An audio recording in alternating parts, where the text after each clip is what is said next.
Something is broken in the modern idea of a strong man. We see it everywhere, in the quiet confusion and the loud posturing, in men tying their worth to things that can vanish overnight. But there is an ancient operating system for life, tested for thousands of years, that holds the code for a better way. That system is Stoicism. By the end of this, you will have a complete blueprint of 25 Stoic concepts to rebuild your sense of strength from the inside out. We are going to explore how facing your mortality can become your greatest source of courage, and why loving your fate, even the brutal parts, is the ultimate power move. What does being unshakable actually look like when everything around you is chaos? The foundation of this entire philosophy is a single, clean line drawn in the sand.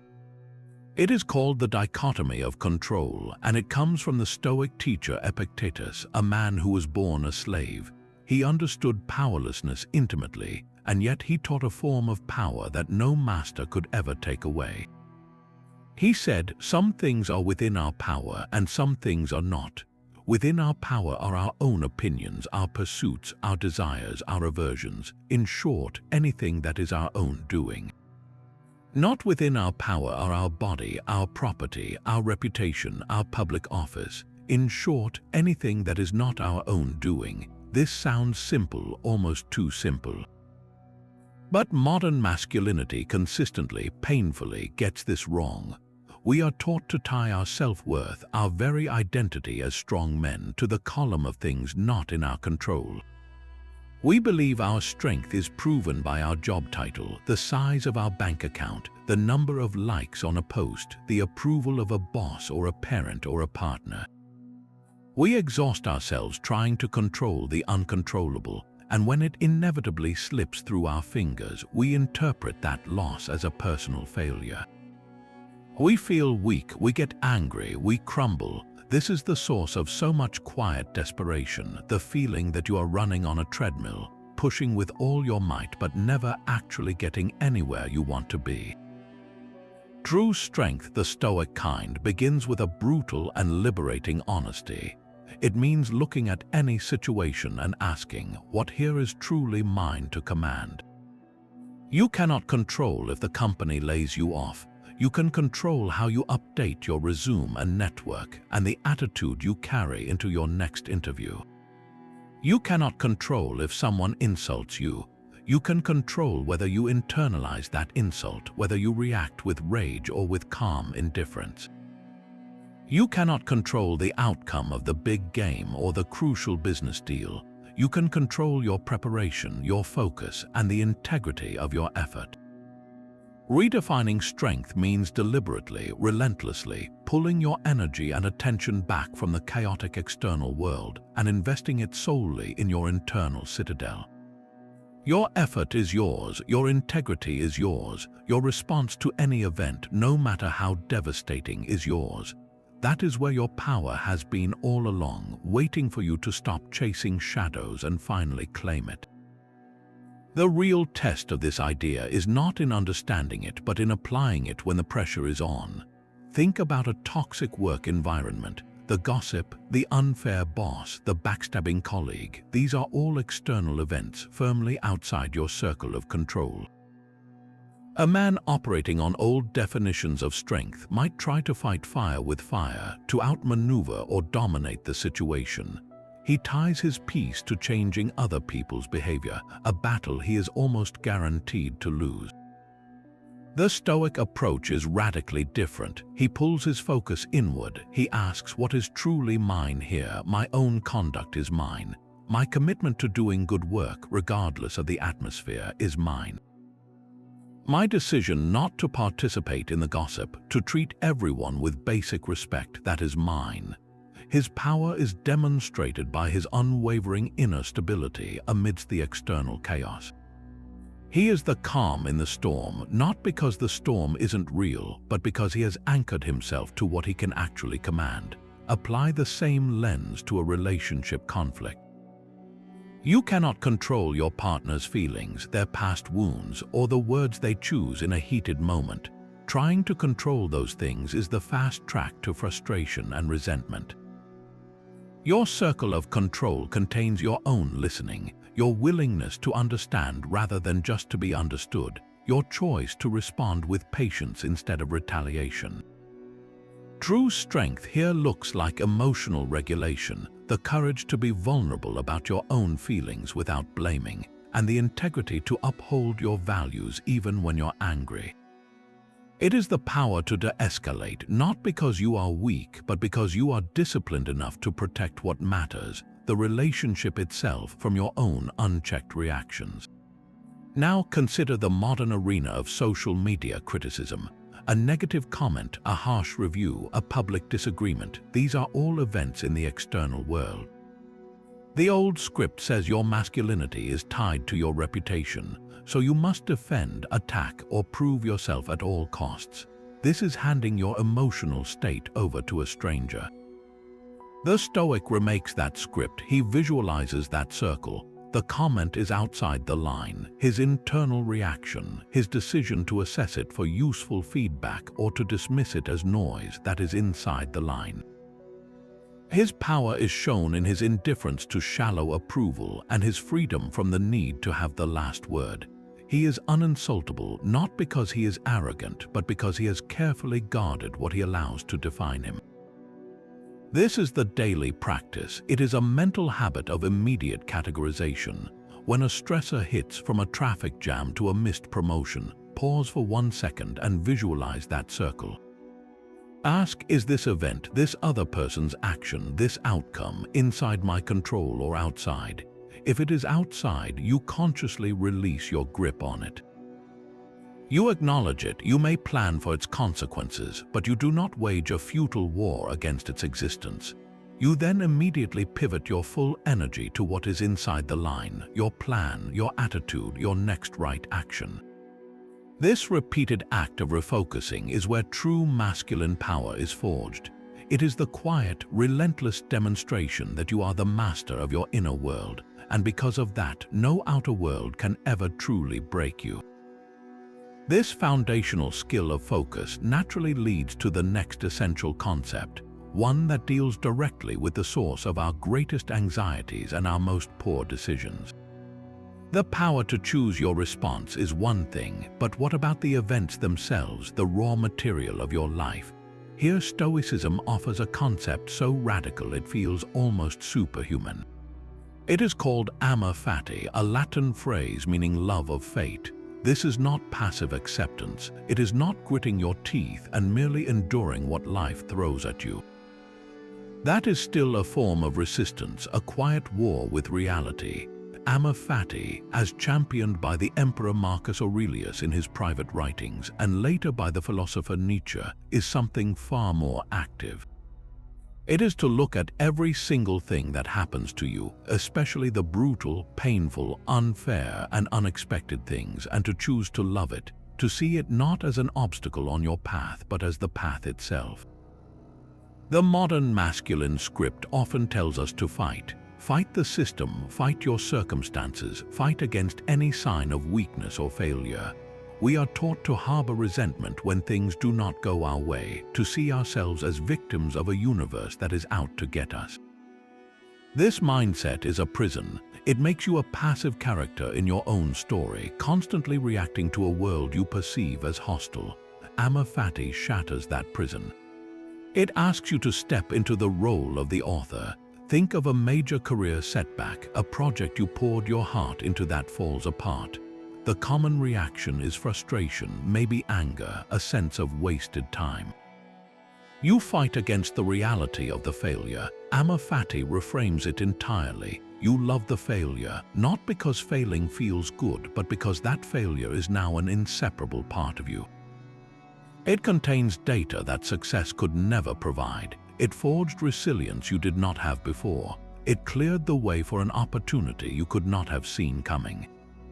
By loving it, you fully integrate the experience, extracting every ounce of strength and wisdom from it, leaving no room for bitter residue.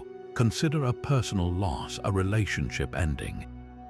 The instinct is to fight the pain, to numb it, to tell yourself it should not have happened. This resistance prolongs the suffering. Loving your fate in this context means accepting that this ending, as painful as it is now part of your history. It means believing that this specific sorrow is necessary for your growth, that it will, in time, grant you a depth of understanding and compassion you otherwise would lack. You are not saying the event was good. You are saying, this happened for me, not to me. It is fuel. This is where true, unshakable resilience is built. A man who practices amor fati cannot be ambushed by life. An unexpected diagnosis, a financial reversal, a betrayal. These events lose their power to break his spirit because he has already made the foundational decision to embrace whatever comes. He meets adversity not with the question, why is this happening to me, but with the challenge, what can this make of me? He looks at the jagged, broken pieces of a plan and sees the raw material for a stronger, more interesting structure. This is the ultimate power move. It is declaring that nothing, absolutely nothing in this world can happen to you that you cannot eventually turn to your advantage. It transforms you from a man at the mercy of fate into a willing collaborator with it, finding meaning and momentum in every single twist of the road. But to love your fate, to embrace every twist, requires a deep and unflinching understanding of what makes this life so precious in the first place. This brings us to a practice that may sound dark, yet is the ultimate source of light.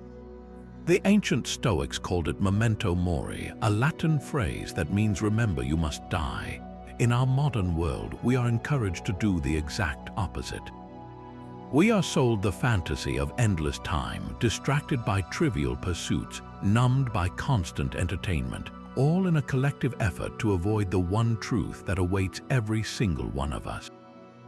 We treat death as a morbid taboo, a conversation stopper, something to be feared and pushed into the distant future.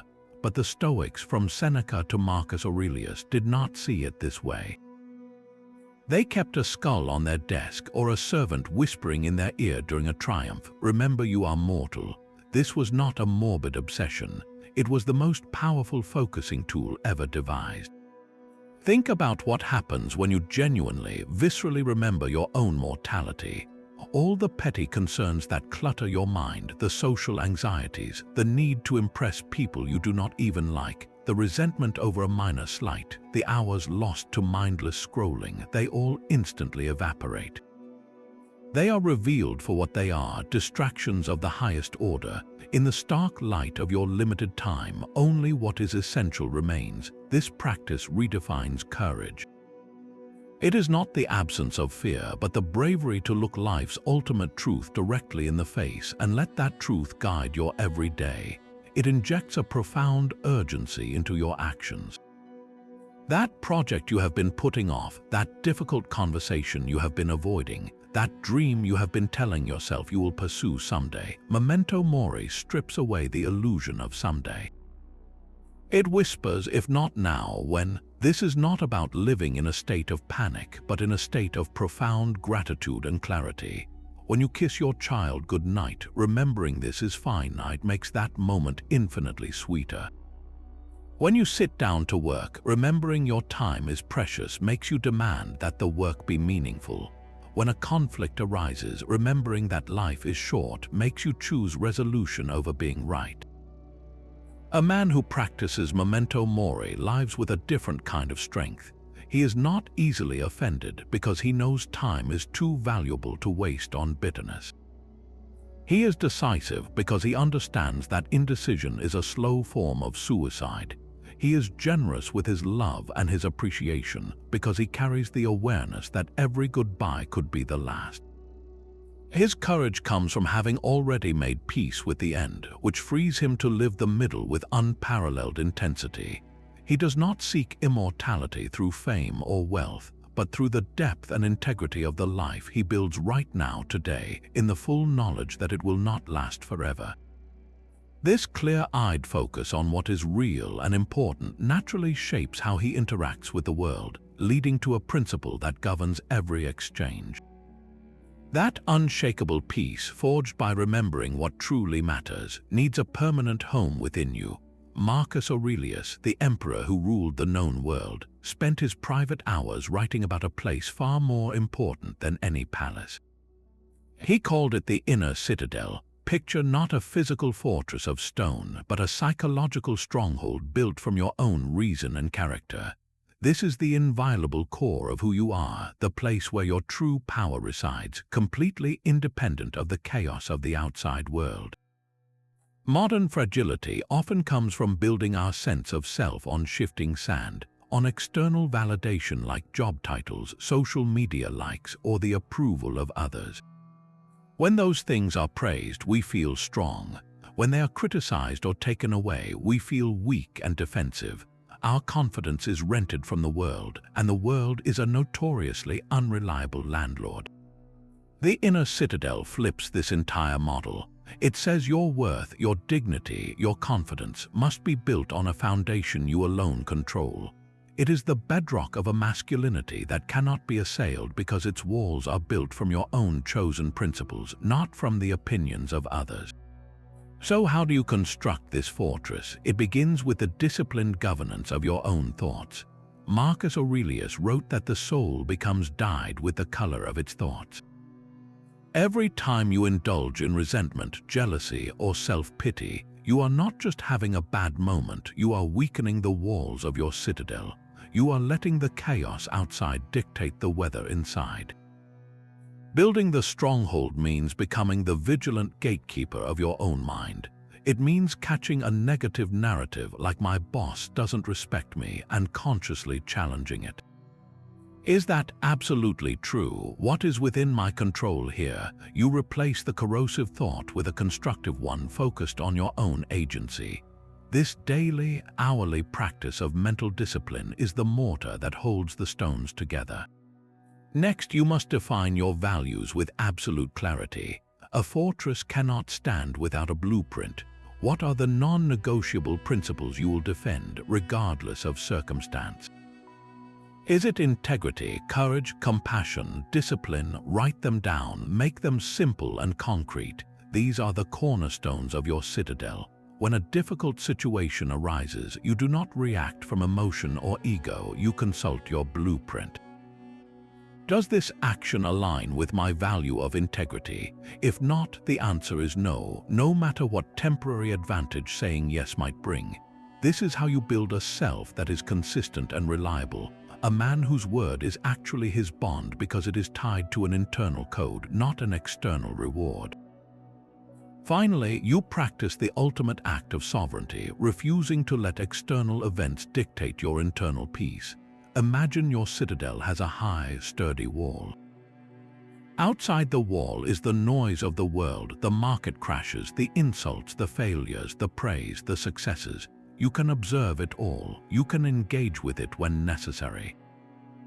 But you make a conscious choice, moment by moment, not to let that noise inside your gates. Someone insults you. That insult is a piece of debris thrown at your outer wall.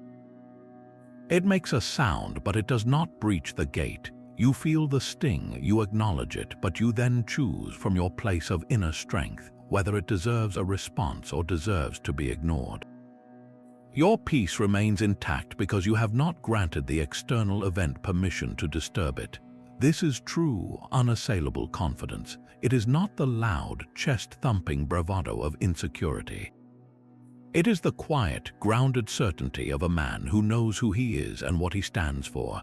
A man who cannot be broken by fortune because his sense of self is not tied to fortune's whims. He is calm in a crisis not because he is ignorant of the danger, but because he is rooted in his citadel. He is persuasive not because he shouts the loudest, but because he speaks from a place of deep conviction.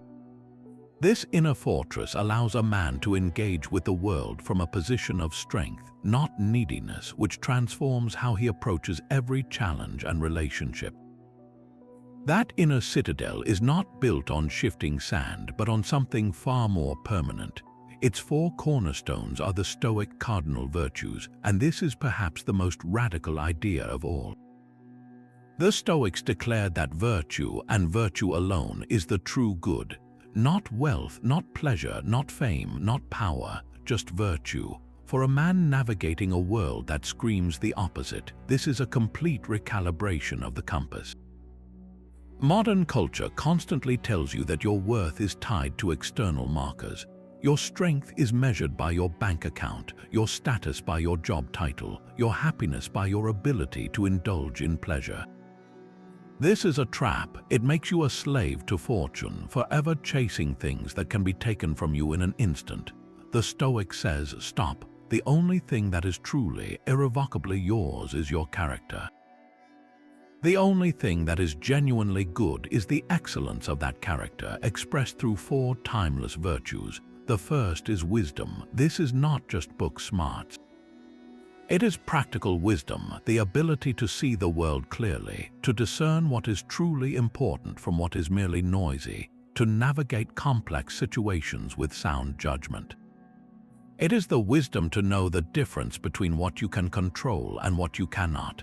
It is the wisdom to choose your battles, to know when to speak and when to listen. A man cultivating wisdom does not react from ego or impulse, he responds from understanding.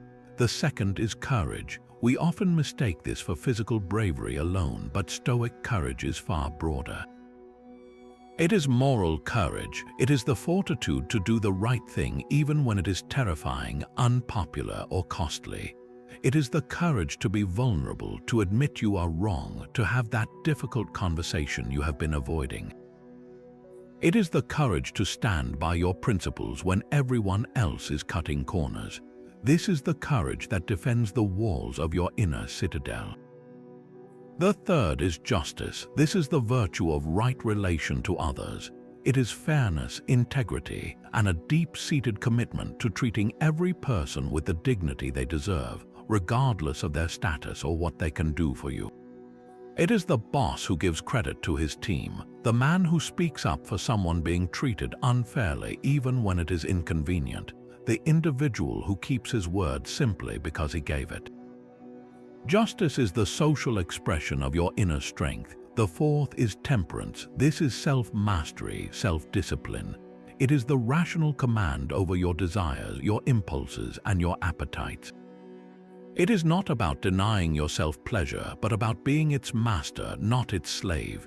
It is the discipline to work when you want to procrastinate, to walk away from a pointless argument, to manage your anger, to spend within your means, to eat and drink for health rather than mere sensation. Temperance is the governor that ensures your power is directed wisely. Redefining masculine success means measuring it by this internal yardstick. Success is not the corner office. Success is the wisdom you use to earn it and the justice you show to those you lead. Success is not the size of your social following. Success is the courage it takes to post something true instead of something popular. Success is not the luxury car. Success is the temperance that allowed you to save for it responsibly. Every single day presents 1,000 tiny arenas to practice these virtues. Choosing to listen patiently to a frustrated partner is an act of courage and justice. Resisting the urge to gossip about a colleague is an act of temperance and justice. Sticking to a fitness regimen when you are tired is an act of temperance and courage. Apologizing when you have made a mistake is an act of wisdom and courage. When you start to view your life through this lens, every action, no matter how small, becomes a vote for the kind of man you are building. You are no longer chasing a distant, fragile trophy called success. You are living success moment by moment in the integrity of your choices. This virtuous practice, however, must be applied to the most volatile part of our lives, the realm of our emotions and judgments. Your inner fortress of virtue provides stability, but a truly resilient man does not just wait for storms to hit. He trains for them in advance. This is the purpose of premeditatio malorum, the premeditation of evils. It is the deliberate, rational practice of imagining what could go wrong. To the modern mind, this sounds like inviting anxiety, a recipe for needless worry. But the Stoics, from Seneca to Marcus Aurelius, saw it as the opposite. They considered it a psychological vaccine. By exposing your mind to a controlled dose of difficulty, you build the antibodies of resilience, ensuring that when real adversity strikes, you are not paralyzed by shock or fear. You have already walked this path in your mind and you are prepared. This is not pessimism. The pessimist dwells on the bad thing happening and spirals into helpless dread. The Stoic, practicing premeditatio malorum, visualizes the bad thing and then, crucially, visualizes his own effective response. He rehearses his own strength. Take the modern arena of a crucial job interview. The common advice is to visualize success, to see yourself getting the offer. That is fine, but it is incomplete. The Stoic adds a deeper layer. He sits quietly before the interview and asks, what is the worst plausible outcome? Not a fantastical disaster, but a realistic setback. He imagines receiving the rejection email. He feels the initial sting of disappointment, and then he immediately plans his response. He sees himself taking a deep breath, reviewing what he learned from the process, updating his strategy, and moving forward to the next opportunity. By mentally experiencing the rejection beforehand, he robs the actual event of its destructive power. If the offer comes, it is a welcome success. If the rejection comes, it is not a catastrophe. It is a scenario he has already navigated and overcome in his mind. His peace remains intact. Apply this same practice to your most valued relationships. It may feel uncomfortable, but its purpose is profound. By consciously contemplating the potential loss of someone you love, not in a morbid way, but in a clear-eyed acknowledgement of life's fragility, you accomplish two vital things. First, you inoculate yourself against the paralyzing grief of sudden loss.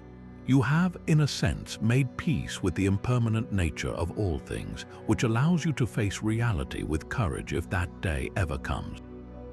Second, and more importantly, it instantly ignites a fierce and present gratitude. That minor annoyance you felt with your partner this morning becomes utterly trivial. The simple fact of their presence in your life floods you with appreciation. You put down your phone, you listen more intently, you hug a little longer.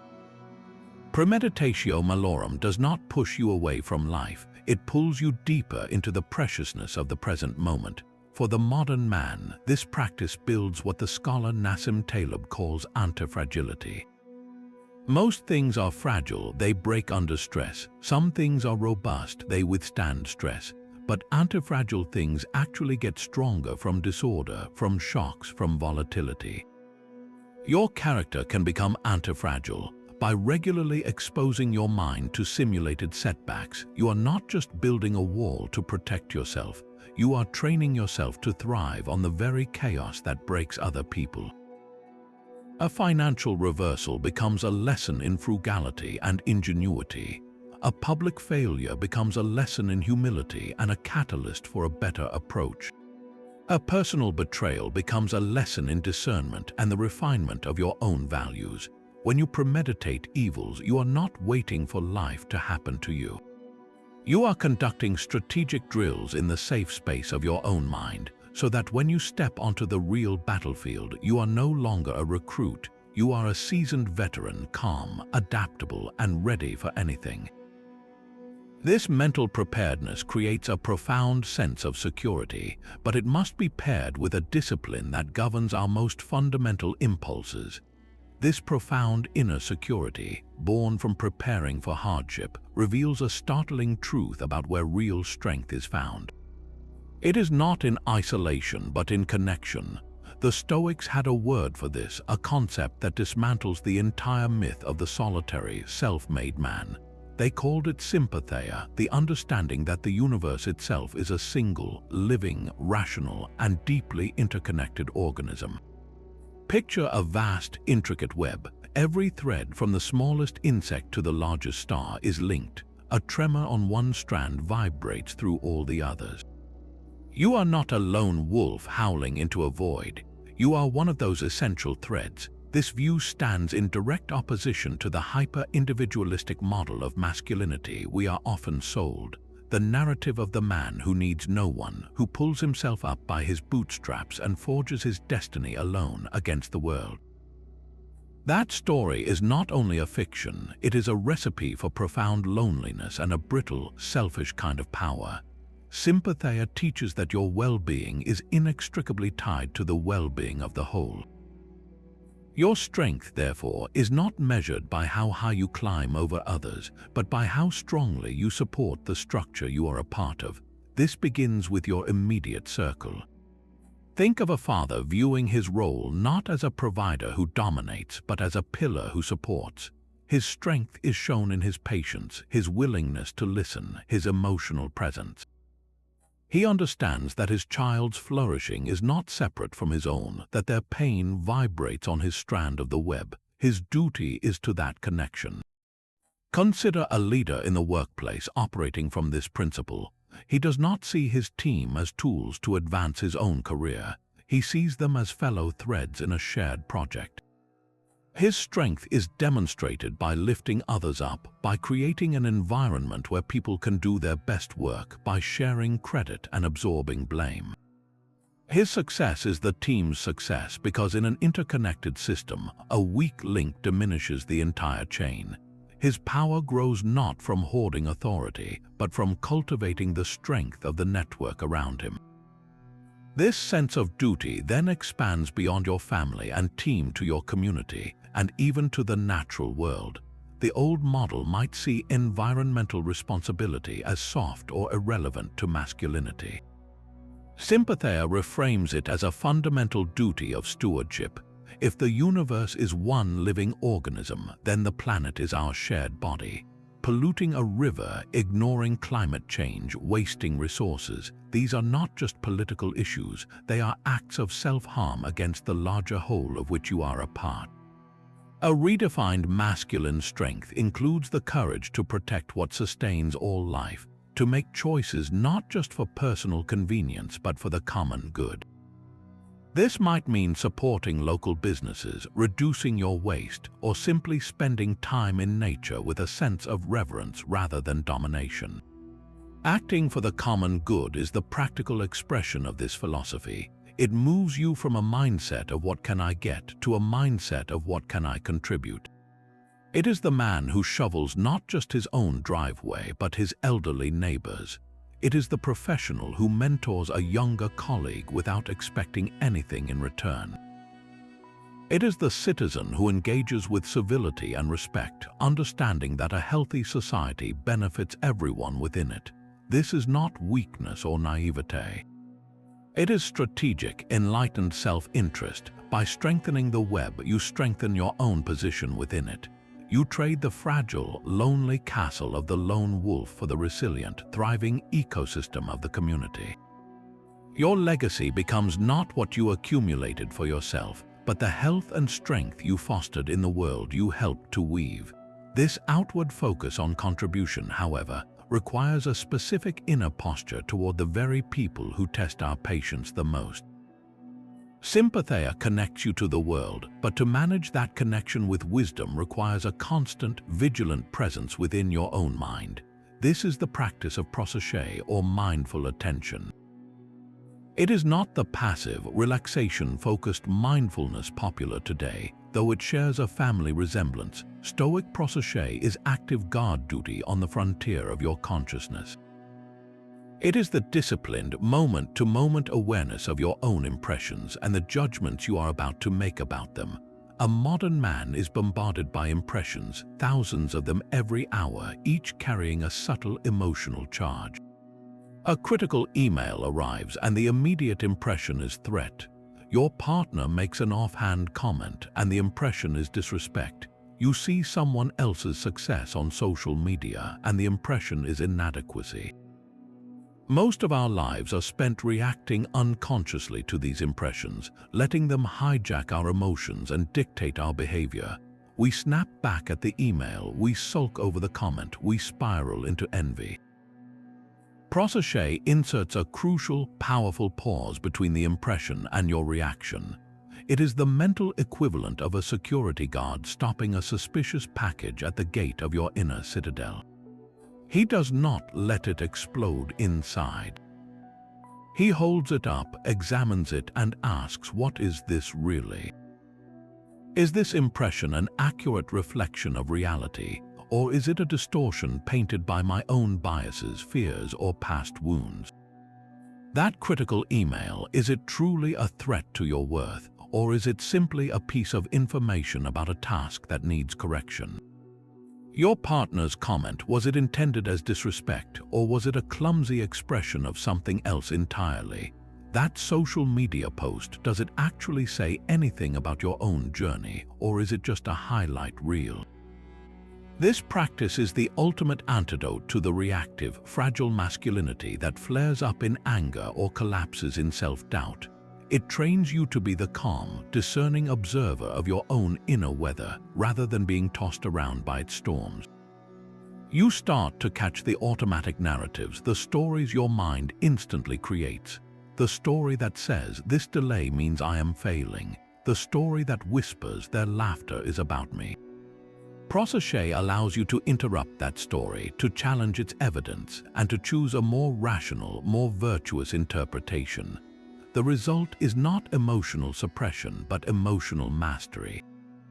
You feel the initial sting of the insult, but you choose not to fuel it with a judgment of victimhood.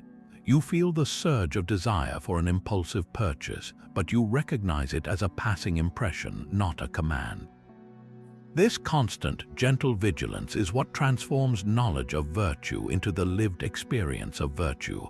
It is how wisdom moves from your notebook into your nervous system.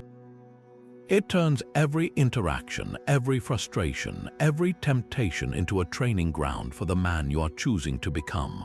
With this sharpened awareness, you begin to see the world not as a series of random events, but as a field of potential where your greatest power lies in how you choose to interpret what happens to you. That mindful pause creates space for a deeper question, one that gets to the very heart of why we care about anything at all. What truly belongs to you? Your first instinct might be to list your possessions, your achievements, your relationships, but Stoicism points to something more fundamental. It introduces a concept called oikeiosis, a process of familiarization and appropriation. This is the natural drive hardwired into every living thing to recognize what is its own and to seek its preservation and flourishing. In a newborn, this is pure instinct, the cry for food, the grasp for warmth, a concern only for the self. But in a rational human being, especially a man seeking a deeper strength, this circle of what is recognized as one's own does not stay small. It is meant to expand rationally and deliberately until the well-being of others feels as urgent as your own. This is the philosophical foundation for moving from a narrow, self-centered masculinity to a grounded, protective strength.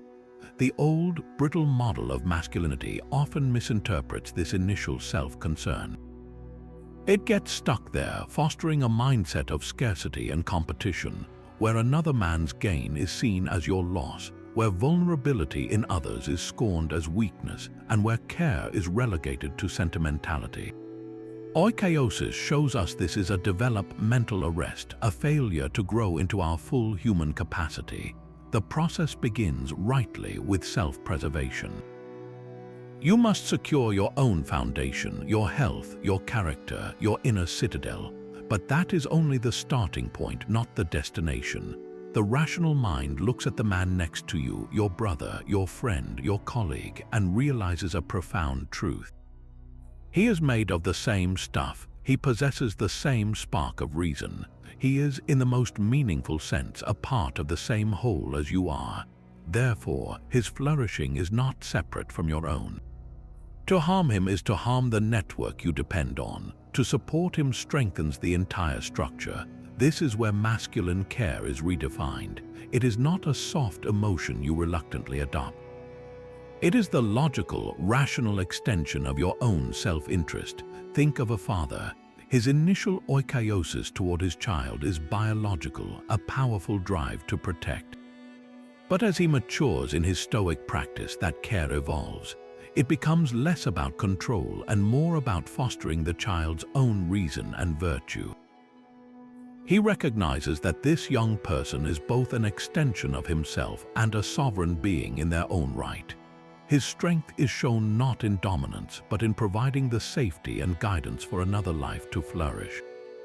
His circle of concern has expanded. Now apply this to your community. The man operating on a narrow circle sees his neighbors as strangers, maybe even competitors for resources or status. The man practicing expanded oikiosis looks at his community and sees it as an extension of his own household. The elderly woman down the street, the struggling family, the local park, these are all part of what is his own in the broader sense. His strength is demonstrated through stewardship, through shoveling a walkway, supporting a local business, or coaching a youth team. These are not random acts of kindness, they are rational actions to nurture the health of the system he lives within. The ultimate expansion is toward humanity itself. This is the Stoic ideal of cosmopolitanism, the view that you are a citizen of the world. When you see news of suffering in a distant country, the practiced Stoic does not dismiss it as not my problem. He exercises his capacity for oikiosis. He recognizes the shared humanity, the capacity for reason and suffering in those people, and feels a natural affinity. This does not mean he can solve every problem, but it informs his choices, his compassion, and his understanding of justice. It moves him from tribal thinking to a more universal perspective. This progression from self to family to community to humanity is the blueprint for a mature masculine strength. It transforms the protector into a nurturer, the competitor into a collaborator, the isolated individual into a connected citizen. Your care becomes a measure of your rationality, and your strength is proven by the width of your circle. This ever-widening circle of care demands a steady hand at the helm.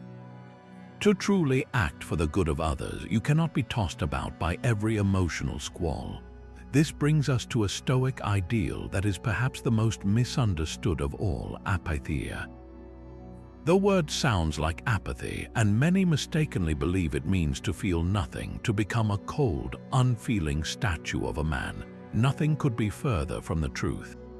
The Stoics were not advocating for emotional numbness. They were passionate about justice, deeply committed to their duties, and fully capable of love and joy. What they sought freedom from was not feeling, but passion in the ancient pathological sense of the word, what they called the pathe. These are the destructive, irrational storms that hijack the mind like blind rage, paralyzing fear, or addictive, all-consuming desire. Apatheia is not the absence of emotion. It is the achievement of equanimity, a state of inner calm that allows you to feel deeply without being enslaved by those feelings. Think of a master sailor on a vast ocean. He feels the wind, he respects the power of the waves, he is fully engaged with the reality of the sea, but he is not panicked by a gust, nor is he thrown into despair by a sudden squall. His skill, his practiced equanimity, allows him to use the wind to navigate, to adjust his sails, and to keep his vessel on course no matter the weather. The man cultivating apatheia is that sailor. He feels the sting of anger when wronged, but he does not let it escalate into a destructive rage that burns bridges and creates new problems. He feels the pulse of fear before a big presentation, but he does not let it spiral into a panic that cripples his performance. He feels the pull of desire for a new possession, but he does not let it distort his values or compromise his financial peace. This is the critical distinction from the toxic emotional suppression often mistaken for strength. The old, brittle masculine script tells men to swallow their emotions, to man up and never show vulnerability. This is not strength, it is internal pressure cooking. Suppressed anger becomes resentment. Suppressed fear becomes anxiety. Suppressed sadness becomes a dull, chronic numbness or an explosive outburst over something trivial. Apatheia is the opposite of suppression. It is about meeting the emotion at the gate of your mind with proseuche, that mindful attention. You acknowledge the feeling fully, you name it, you allow it to be present, but you then subject it to the light of reason before you let it dictate your actions. You ask, is this feeling based on a rational judgment? Is this rage proportionate to a minor slight? Or is it an old wound being triggered? Is this fear a useful signal to prepare or an irrational phantom? By engaging the feeling with reason, you drain it of its compulsive power. The result is not a void but a profound clarity. This clear-headed equanimity is what makes reasoned compassion possible. Imagine a father dealing with a child's tantrum. If he is ruled by his own frustration and anger, his response will likely be punitive, shaming, or dismissive.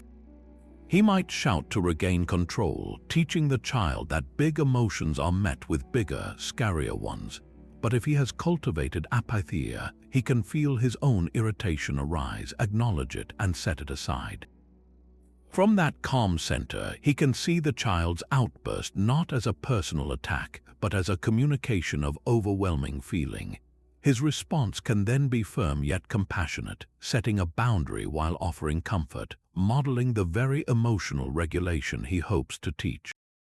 This is powerful, grounded strength. In a conflict at work, the man with apatheia does not react to aggression with aggression. He feels the defensive heat rise and he chooses to let it cool. From equanimity, he can listen, de-escalate, and seek a solution that addresses the real issue, not just the emotional noise. He becomes the stabilizing force in the room, not because he does not feel, but because he has mastered what he does with those feelings. This freedom from destructive passion is what allows for consistent, virtuous action. It ensures your care for that wide circle is intelligent and sustainable, not a frantic, emotionally burnt-out reaction.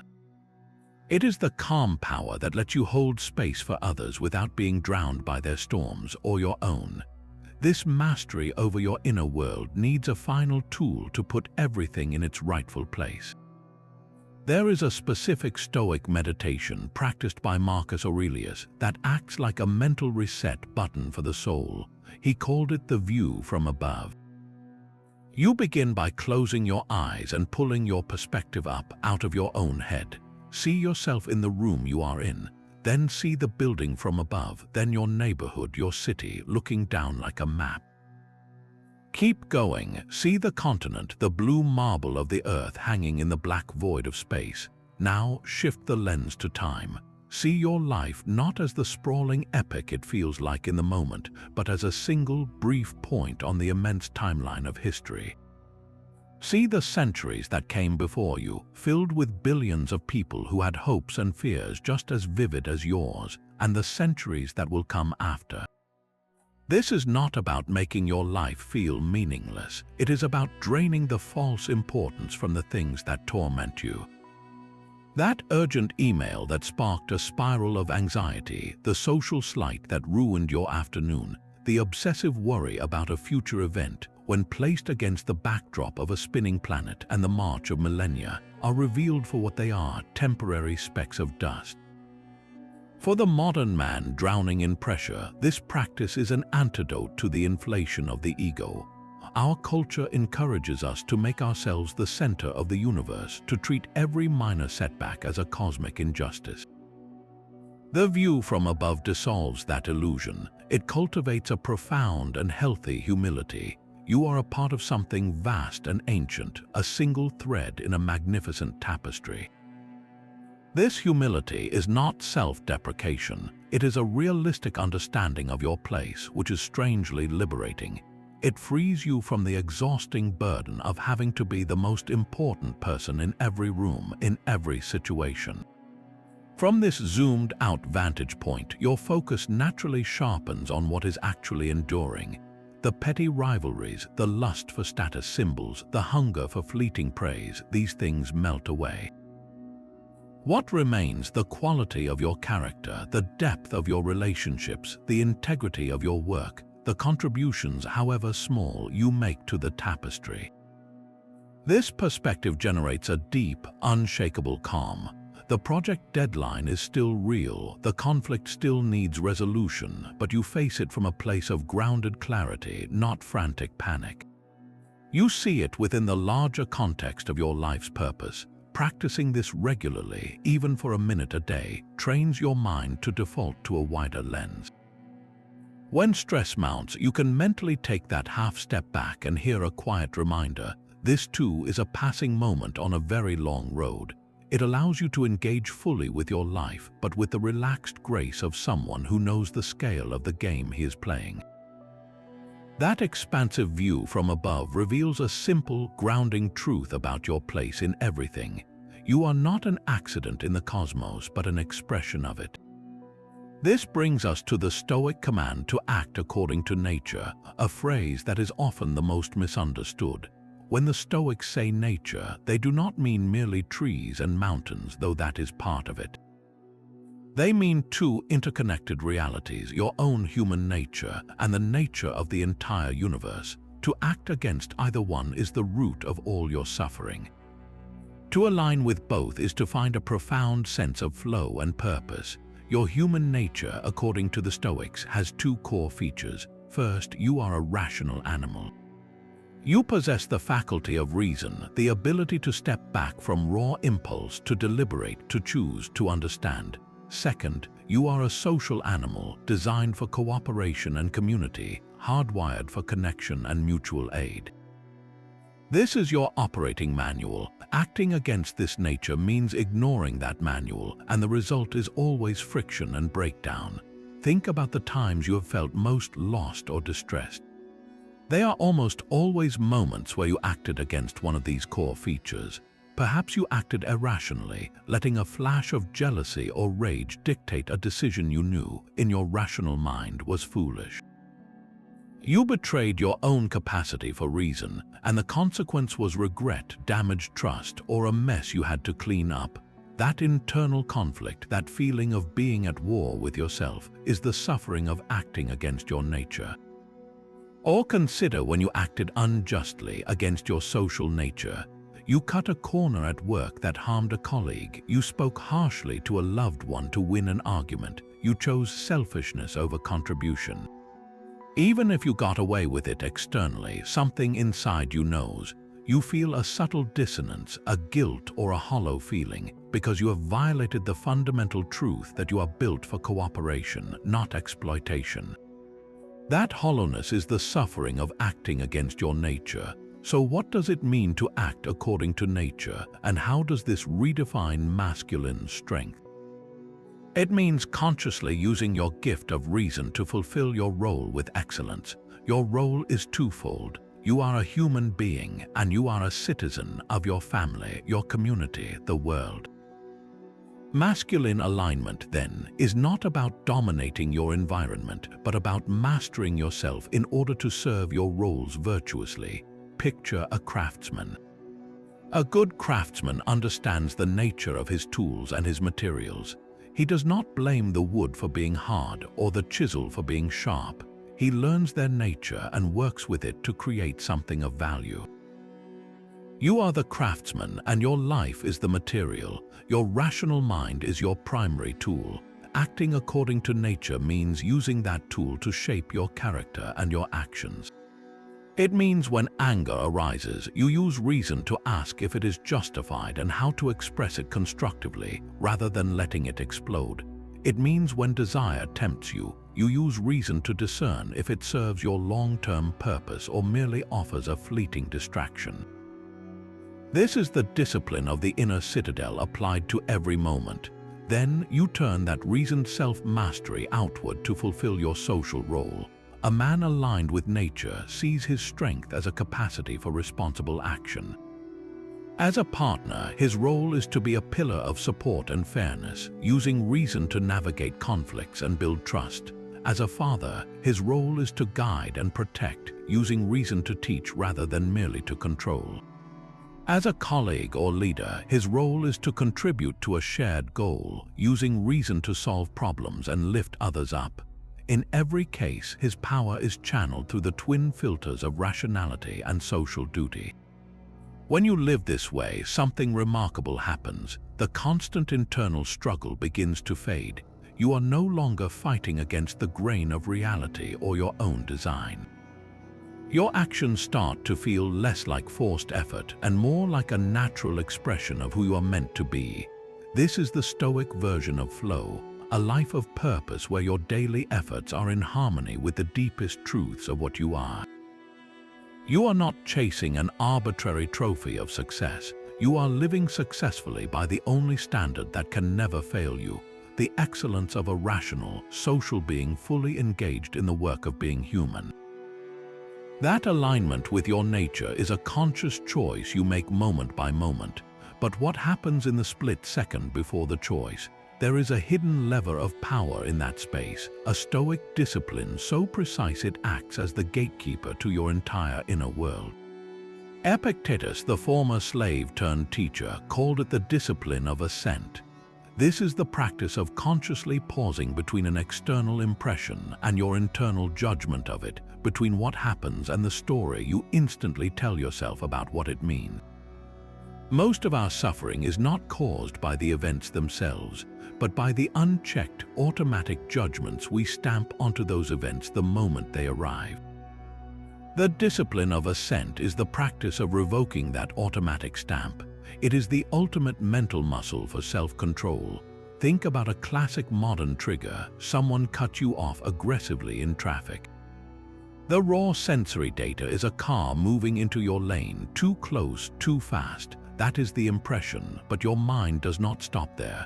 In a flash, it serves up a judgment, a full-blown narrative. That guy is a jerk, he disrespected me, he thinks he can push me around. This narrative carries an emotional payload, usually anger or indignation.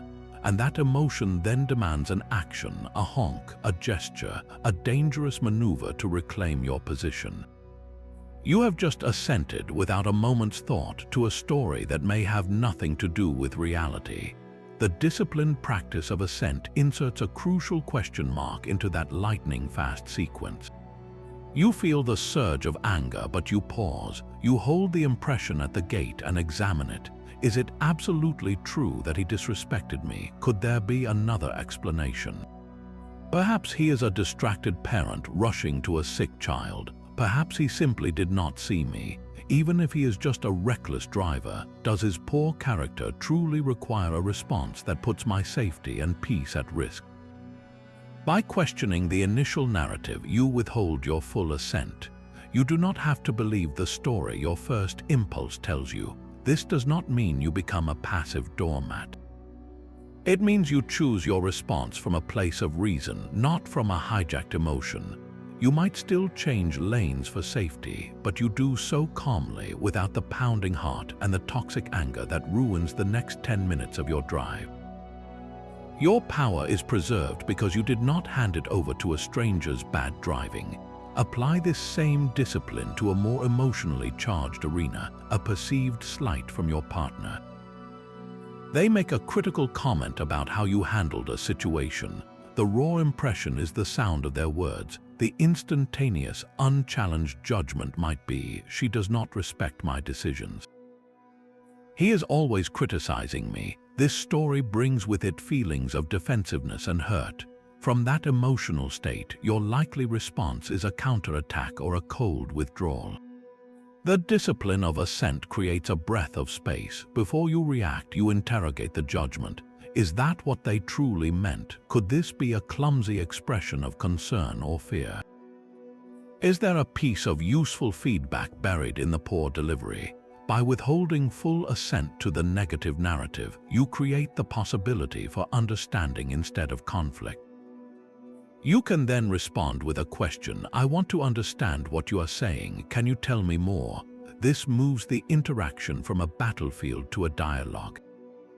This practice is how you build the inner citadel stone by stone. Every time you catch an automatic judgment and choose not to fully buy into it, you strengthen your sovereignty over your own mind. You stop being a puppet whose strings are pulled by every external event and every other person's behavior. The world will always throw impressions at you: insults, setbacks, temptations, flattery. Your freedom lies not in stopping the impressions, but in mastering your power to say yes or no to the judgments that follow. This is the micro-level work of a sage. It is not dramatic, but it is how dramatic change is built, one withheld assent at a time. That power to withhold assent is your first line of defense, but the battle for your character is often won or lost long before the moment of reaction. It is fought in the quiet cultivation of what you want in the first place. This is the discipline of desire, and it represents a fundamental retraining of your deepest motivations. The modern world is an engine of manufactured desire. It whispers to men that fulfillment lies in the next conquest, the next luxury purchase, the next hit of validation on a screen. We are taught to crave external trophies, lust after fleeting pleasures, and measure our worth by victories over others. This is a hunger that can never be satisfied because it is directed at things outside our control, things that are inherently unstable and impermanent. Chasing them makes you a slave to fortune, forever anxious, forever grasping, forever one step away from feeling like you are enough. The Stoic discipline of desire asks a radical question. What if you could reprogram your wants? What if, instead of desiring things that can be taken from you, you learn to desire only what can never be taken, your own virtue, your own growth, your own reasoned action? This is not about eliminating desire, which is a natural human energy.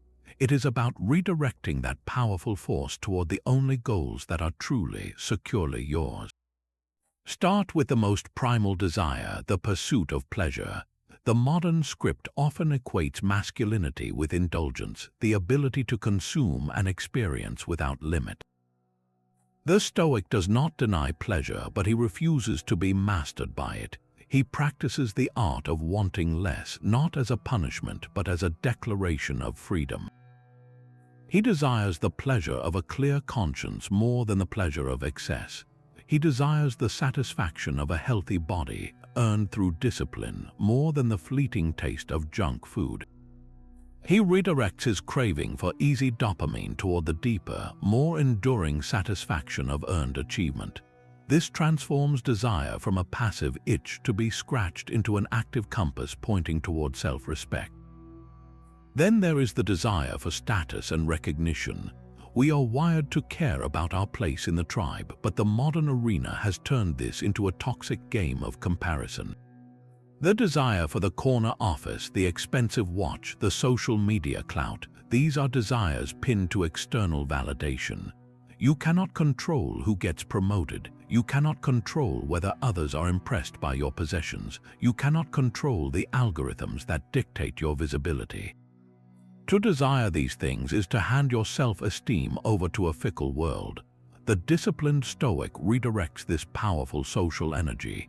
He ceases to desire the status symbol itself and instead desires the excellence that might incidentally lead to it. He desires to be a man of such integrity and capability that leadership becomes a natural result.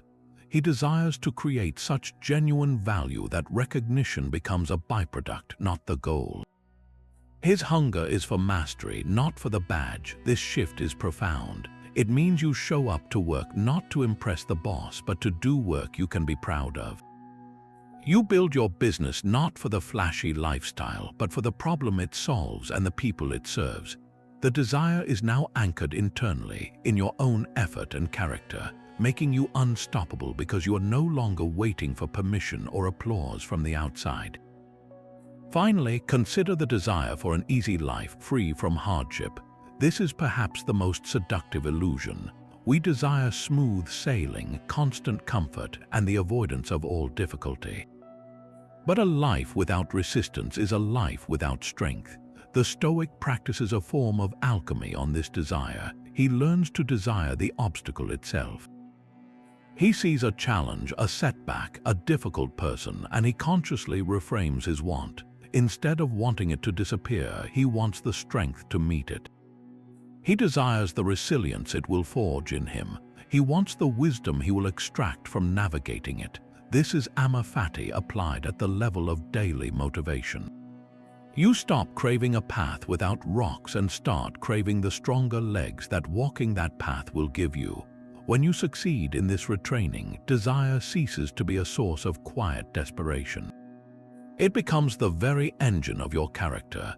The energy you once spent lusting after things that disappoint you is now fuel for building the man you want to become. You wake up wanting to be a little wiser than yesterday. You feel a pull toward a difficult conversation because you desire the clarity and resolution it will bring.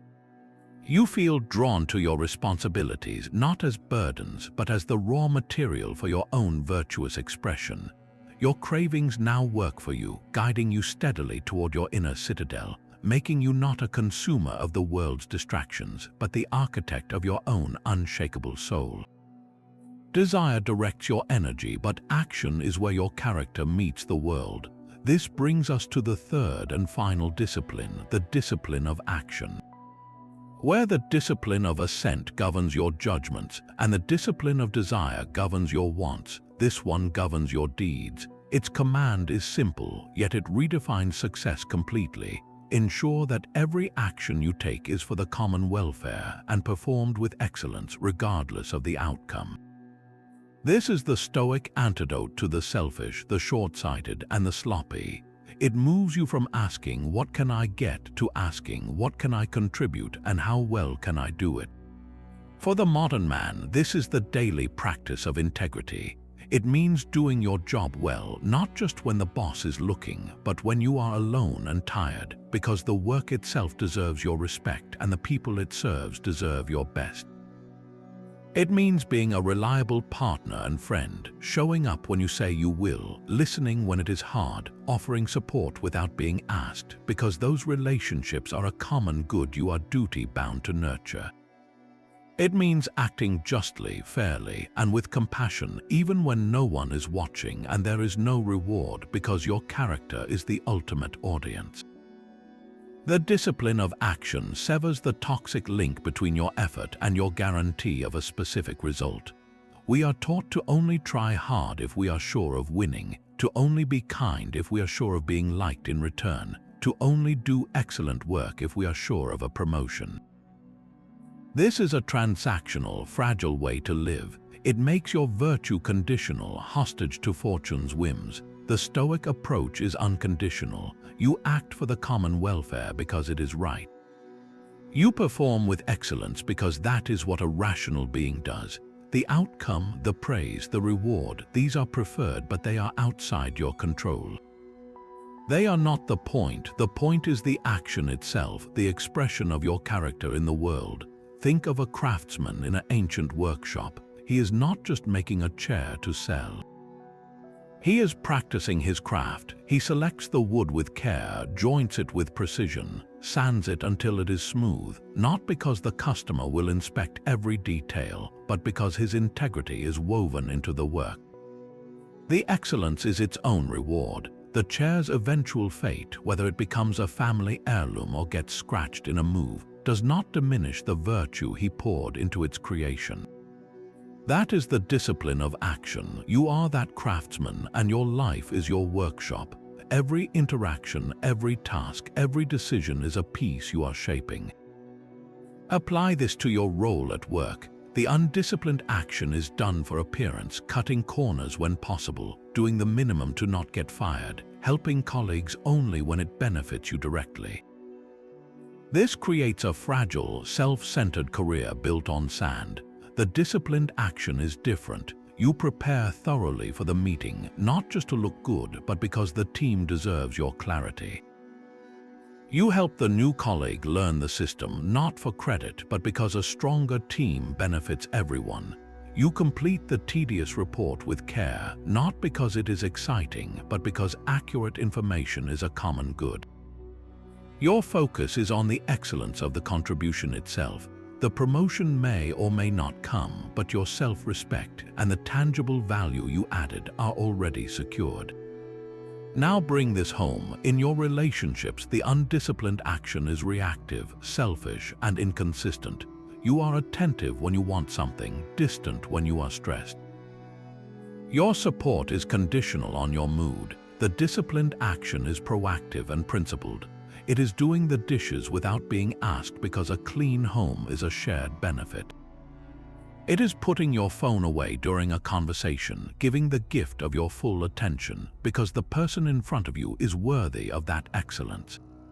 It is apologizing sincerely when you are wrong, not to win favor, but because justice and repair are for the common welfare of the relationship.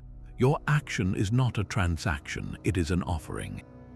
This discipline reaches even into your private moments. Recycling might seem insignificant. Doing it carefully, separating materials correctly, is a small action for the common welfare of the planet. Holding the door for a stranger with a nod is a tiny thread of social fabric woven with excellence. Not participating in gossip, even when it is tempting, is a quiet vote for a more just and kind environment. These are the bricks of your character, laid one by one when you think no one sees, but you see, and that is the point. Your soul becomes dyed with the color of your consistent daily deeds. When you make this your standard, a remarkable shift occurs. You stop waiting for motivation or perfect conditions. You understand that right action is not the result of feeling inspired, it is the cause of it. You tie your self-worth not to the unpredictable fruits of your labor, but to the reliable quality of the labor itself. This builds a confidence that cannot be shaken by external failure, because you know you did what was right and you did it well. That knowledge is an inner fortress no market crash or critical comment can ever breach. It is the quiet, unwavering strength of a man who has mastered the most important thing, showing up every single day and leaving each place, each person, each task just a little better than he found it. The disciplined action of contributing to the common good forces a confrontation with a difficult question. What about those who seem to actively work against that good? The people who wrong you, cheat you, or simply live by a code you find contemptible. The old tribal script of masculinity has a clear answer. Treat them as enemies, harbor resentment, and seek a form of justice that looks a lot like vengeance. Stoicism offers a radical alternative, a concept that can feel like a superhuman challenge. It is called philanthropia, the love of humanity, and it is not a suggestion. It is an imperative for anyone seeking true strength. This is not a naive, sentimental love that ignores wrongdoing. It is a clear-eyed, rational commitment to goodwill toward all people precisely because they are people. It stems from a foundational Stoic insight. Every human being shares in the same spark of universal reason, the logos, and every human being is equally, profoundly fallible. We are all broken in different ways, stumbling through life with limited information, driven by fears and desires we often do not understand, and doing what we think is right or at least necessary in any given moment. When someone insults you, cheats you, or acts with cruelty, the Stoic asks you to see past the action to the human behind it. They are acting from a place of ignorance, from a mistaken belief that this action will bring them some good or protect them from some perceived harm. They have, in that moment, failed to use their reason properly.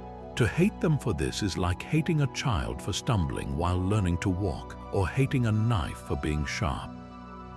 You can condemn the action, you can protect yourself from its effects, but to withhold your basic goodwill from the person is to forget their shared nature and their shared flaw. This directly challenges the modern masculine tendency toward tribalism, the us versus them mentality that divides the world into allies and enemies, winners and losers. Tribalism feels strong. It creates a clear identity, a band of brothers, but it is a brittle, reactive strength. It makes your peace dependent on the actions of others, on your team winning, on your enemies losing. It feeds on resentment, a poison you drink hoping the other person will die. Philanthropia dismantles this entire framework. It says your circle of concern, that oikeiosis, must rationally expand to include even those who test you. This is where strength is redefined as the capacity for understanding and, when possible, forgiveness. Forgiveness here is not about excusing bad behavior or allowing yourself to be a doormat. It is a strategic release of the internal poison of resentment you are carrying. It is the decision that this person's failure to live up to their potential will not dictate your own inner weather. You can hold someone accountable, set a firm boundary, and still wish for their betterment, because a world with one more reasoned person is a better world for everyone. Think of a former business partner who betrayed your trust. The tribal response is bitterness, a desire to see them fail, to tell everyone what they did. This binds you to them in a cycle of negative energy. Philanthropia allows for a more powerful stance. You take the legal or practical steps needed to protect your interests.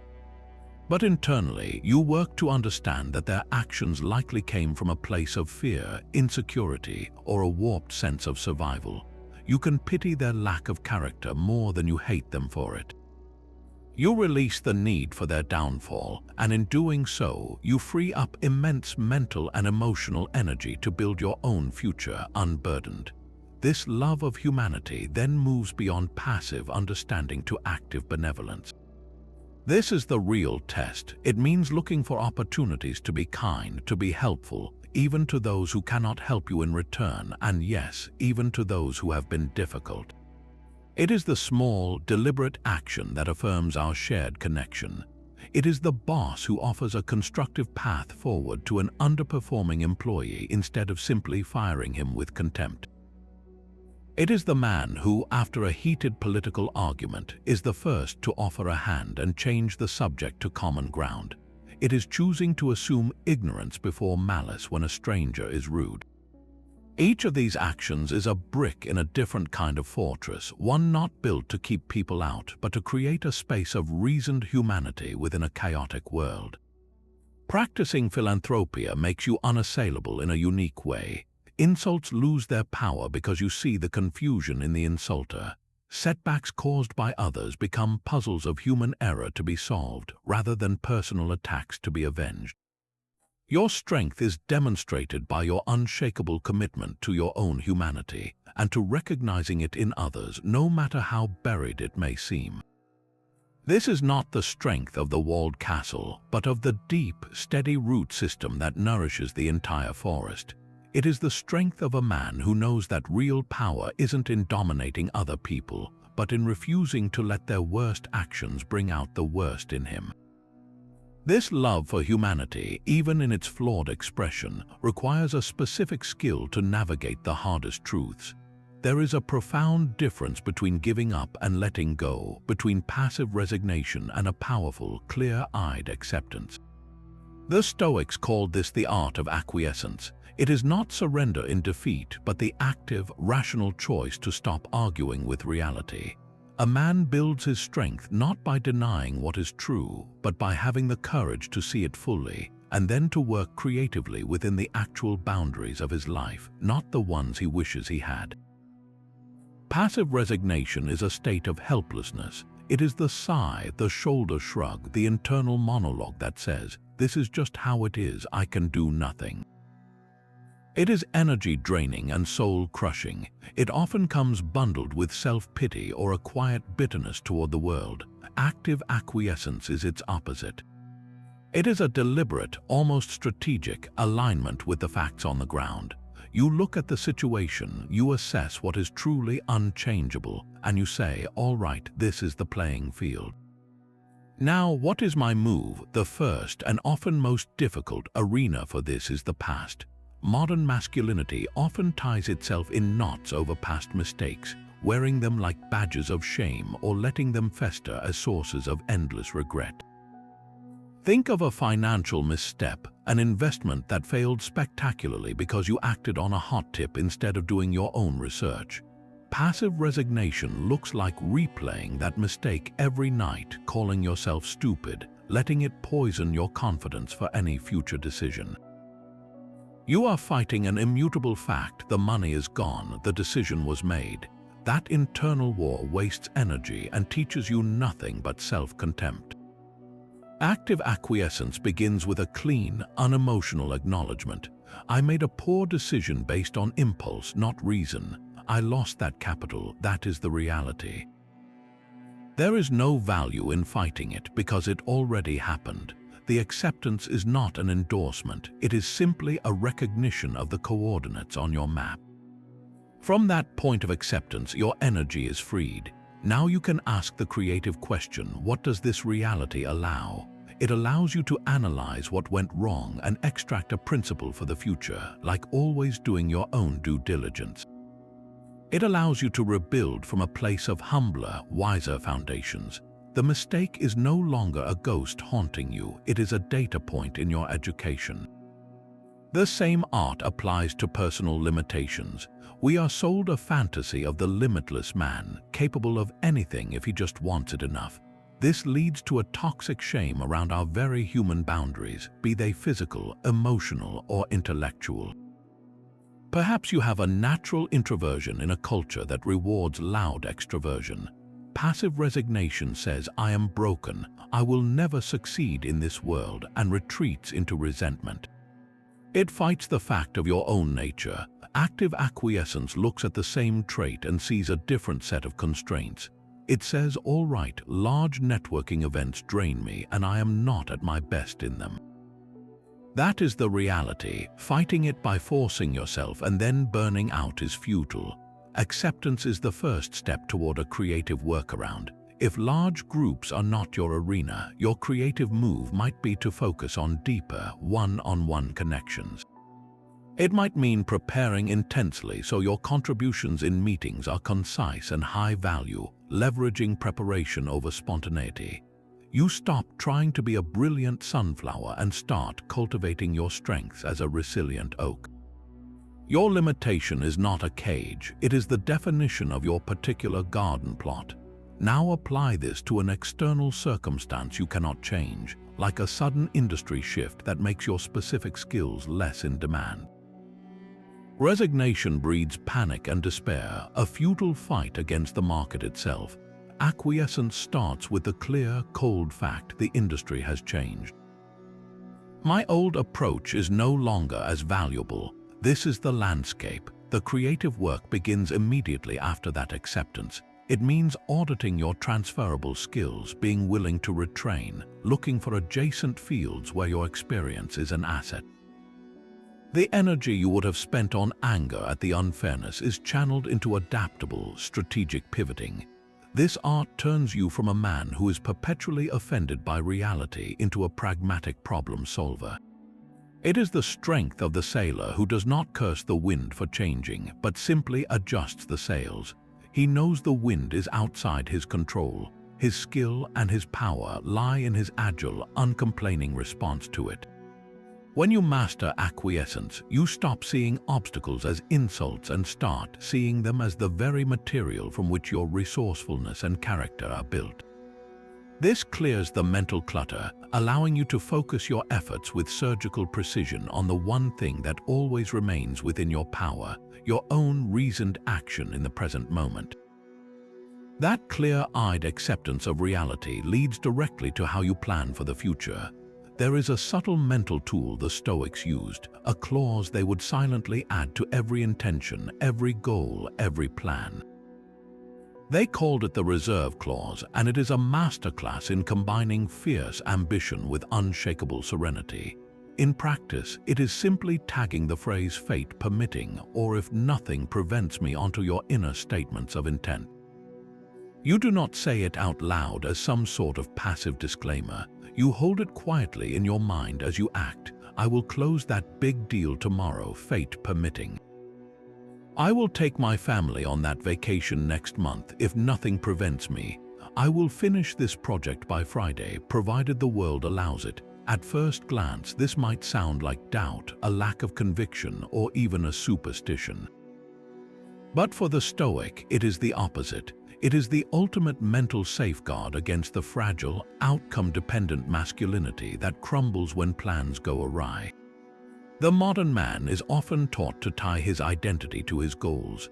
He is told to visualize success so intensely that the desired outcome feels like a promised part of his future.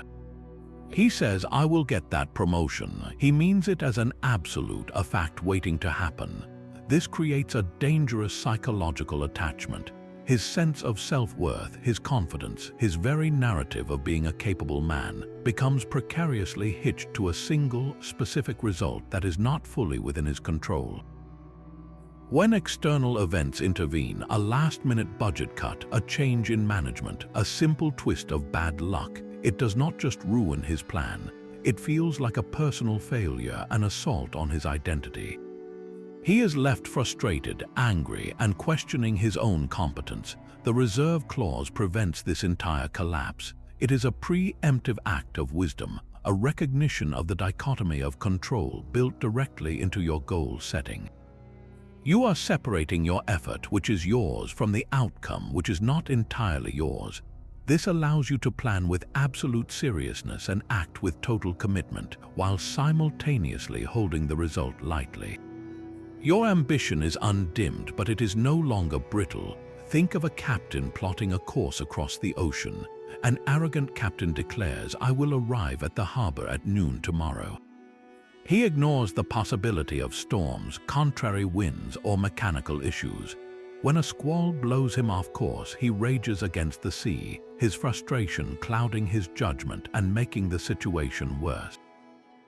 The wise captain, the Stoic captain, plots the same precise course with the same skilled determination, but in his mind he holds the reserve clause. "I will follow this bearing to that harbor, weather permitting." When the storm hits, he is not shattered. He anticipated this possibility in his very framework. His peace is not broken because he never claimed absolute control over the sea. His energy immediately shifts from anger to adaptive action, trimming the sails, adjusting the route, doing everything in his power to reach his goal under the new conditions. His ambition to reach the harbor remains, but his serenity is preserved by his humble partnership with reality. For you, this might look like preparing exhaustively for a job interview. You research the company, practice your answers, plan your route, and give it your absolute best effort. In your mind, you hold the clause, "I will perform excellently in this interview, fate permitting." This does not make you try less hard. It makes you try with freedom.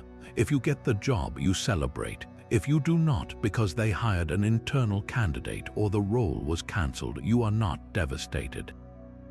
Your preparation was not wasted. You built skills and demonstrated character which are yours to keep. The outcome simply did not align, and you had already made peace with that possibility. It prevents the post-rejection spiral that so many men experience. Apply this to your relationships. You plan a special anniversary dinner, reserving the table, ordering flowers, imagining the perfect evening. The old, attached approach would be devastated if your partner comes home stressed from work and is not in the celebratory mood you envisioned. You might feel unappreciated, your effort wasted. With the reserve clause, you plan the same beautiful evening, holding the intention, "We will have a wonderful night together if nothing prevents it." If her difficult day intervenes, you are not thrown. Your goal was connection and care, not the flawless execution of a script. You adapt, you listen. You order takeout instead. The connection is achieved, just not in the way you pictured. The reserve clause turns you from a rigid director demanding life follow your screenplay into a skilled improviser, collaborating with reality to create something good, often something better than your original plan. This practice builds a profound and quiet confidence. You become a man who can pursue big, audacious goals without the desperate energy of someone who needs them to happen. You work with the focus of a master craftsman, but you hold your plans with the open hand of a gardener, knowing that sun and rain are not yours to command. You commit fully to the action, and you release your grip on the result. This is the balance point where true masculine power lies, in the space between passionate effort and peaceful acceptance. That open-handed acceptance of fate's twists is not just about making peace with reality. It is about learning to love the rough texture of the path itself. Marcus Aurelius, ruling an empire besieged by plague and war, wrote a line in his private journal that has echoed for centuries: "The impediment to action advances action." What stands in the way becomes the way. This is not a motivational poster. It is a strategic command for the mind, a complete reframing of the very concept of an obstacle. For the modern man, this idea dismantles the entire narrative of the setback.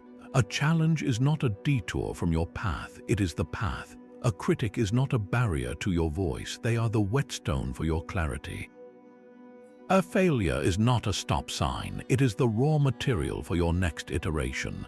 This is how masculine perseverance is redefined, not as a grim, teeth-gritting endurance, but as an active, creative engagement with friction. Consider the most common modern obstacle, a critic. Someone publicly questions your idea, your work, your approach. The old, fragile script sees this as a threat to your authority. It triggers defensiveness, maybe a heated counterattack or a retreat into sullen silence. You perceive the critic as standing in your way, an enemy to be silenced or defeated. But what if you applied the Auraline shift? What stands in the way becomes the way. The critic is not blocking your path to being respected, they are showing you the way to become unassailable. Their criticism, however poorly delivered, contains data. It reveals a blind spot in your communication, a potential weakness in your logic, or simply a perspective you had not considered. By leaning into the obstacle, by dissecting the critique for useful feedback, you are not conceding defeat. You are using the resistance to forge a stronger, more refined version of your idea. The obstacle of their doubt becomes the way to greater certainty and persuasiveness. Your perseverance is shown not in ignoring them, but in having the courage to be changed by them. Now apply this to a tangible failure, a business venture that stalls or collapses. The natural interpretation is that this failure is a wall. It blocks your progress, proving your idea was flawed, perhaps even proving you are not cut out for this. This view makes perseverance a painful act of starting over from scratch, carrying the heavy baggage of shame. But see it through the Stoic lens. The failure itself is not the wall, it is the doorway. What stands in the way becomes the way. The failure is a dense concentration of information that success could never provide. It shows you exactly where your model was weak, where your assumptions were faulty, where your execution lagged. This obstacle is not something to mourn, it is the essential curriculum you must master to succeed. Your perseverance transforms. It is no longer about blindly pushing forward. It is about sitting down with the wreckage, the obstacle, and reverse engineering it into a blueprint. The way forward is not around the failure, it is through a deep, humble understanding of why it happened. The obstacle becomes the way to a smarter, more resilient second attempt. This mindset reaches into personal struggles as well. Imagine facing a period of deep anxiety or self-doubt. The common approach is to see this internal state as the ultimate obstacle, a fog that obscures your path forward, a weakness to be hidden or medicated away as quickly as possible. You fight against it, which often only gives it more power, but what if the anxiety itself is the way? What stands in the way becomes the way. The anxiety is a signal, an intense, albeit uncomfortable form of awareness. It is pointing to something unresolved, a value being threatened, a fear that needs to be confronted. Instead of trying to bulldoze through it, you stop and listen to it. You ask, what is this feeling trying to show me? What action am I avoiding that my conscience knows I need to take? By leaning into the obstacle of your own discomfort, you discover the way to greater self-knowledge and integrity. The path to peace is not around the anxiety, but through a courageous conversation with it. Your perseverance is the willingness to sit in that difficult space until it yields its truth. This philosophy turns every daily irritation into a micro-gym for your character. The traffic jam that makes you late is no longer just an external nuisance. It becomes the way to practice patience, to practice controlling your reactions to events you cannot control. The difficult colleague is not just an office problem. They are your appointed trainer in the arts of diplomacy, firm boundaries, and emotional regulation. Even physical pain or illness, while to be treated with care, can become the way to cultivate a deeper appreciation for health, to practice grace under pressure, and to connect with your own vulnerability in a way that softens your heart toward others. When you start to see life through this lens, nothing is wasted. Every single point of friction has a purpose. It is all grist for the mill of your virtue. You stop asking for an easy life and start developing a strong character, which is exactly what a difficult life provides. The obstacle is not the enemy of your goal. It is the necessary ingredient for the person you must become to achieve it and to hold it with wisdom. This transforms perseverance from a burden into a kind of curiosity, a relentless forward motion fueled not by a guarantee of smooth sailing, but by the certainty that whatever stands in your way is in fact showing you the way. This radical embrace of every obstacle points to a deeper truth about where you actually stand in the world. You are not a lone island, but a vital point within a series of expanding rings. The Stoic philosopher Heracles offered a beautiful and practical model for this, using the image of concentric circles. Picture a stone dropped into a still pond. The first, tightest ring is you, your own mind and body. The next ring out is your immediate family, then your extended family and close friends, then your local community, your fellow citizens, and finally, the outermost ring, all of humanity. This is not just a description, it is a map for your ethical development. Your natural impulse and the starting point for every creature is to care most intensely for that innermost circle, the self. There is nothing wrong with this, it is biology, it is survival.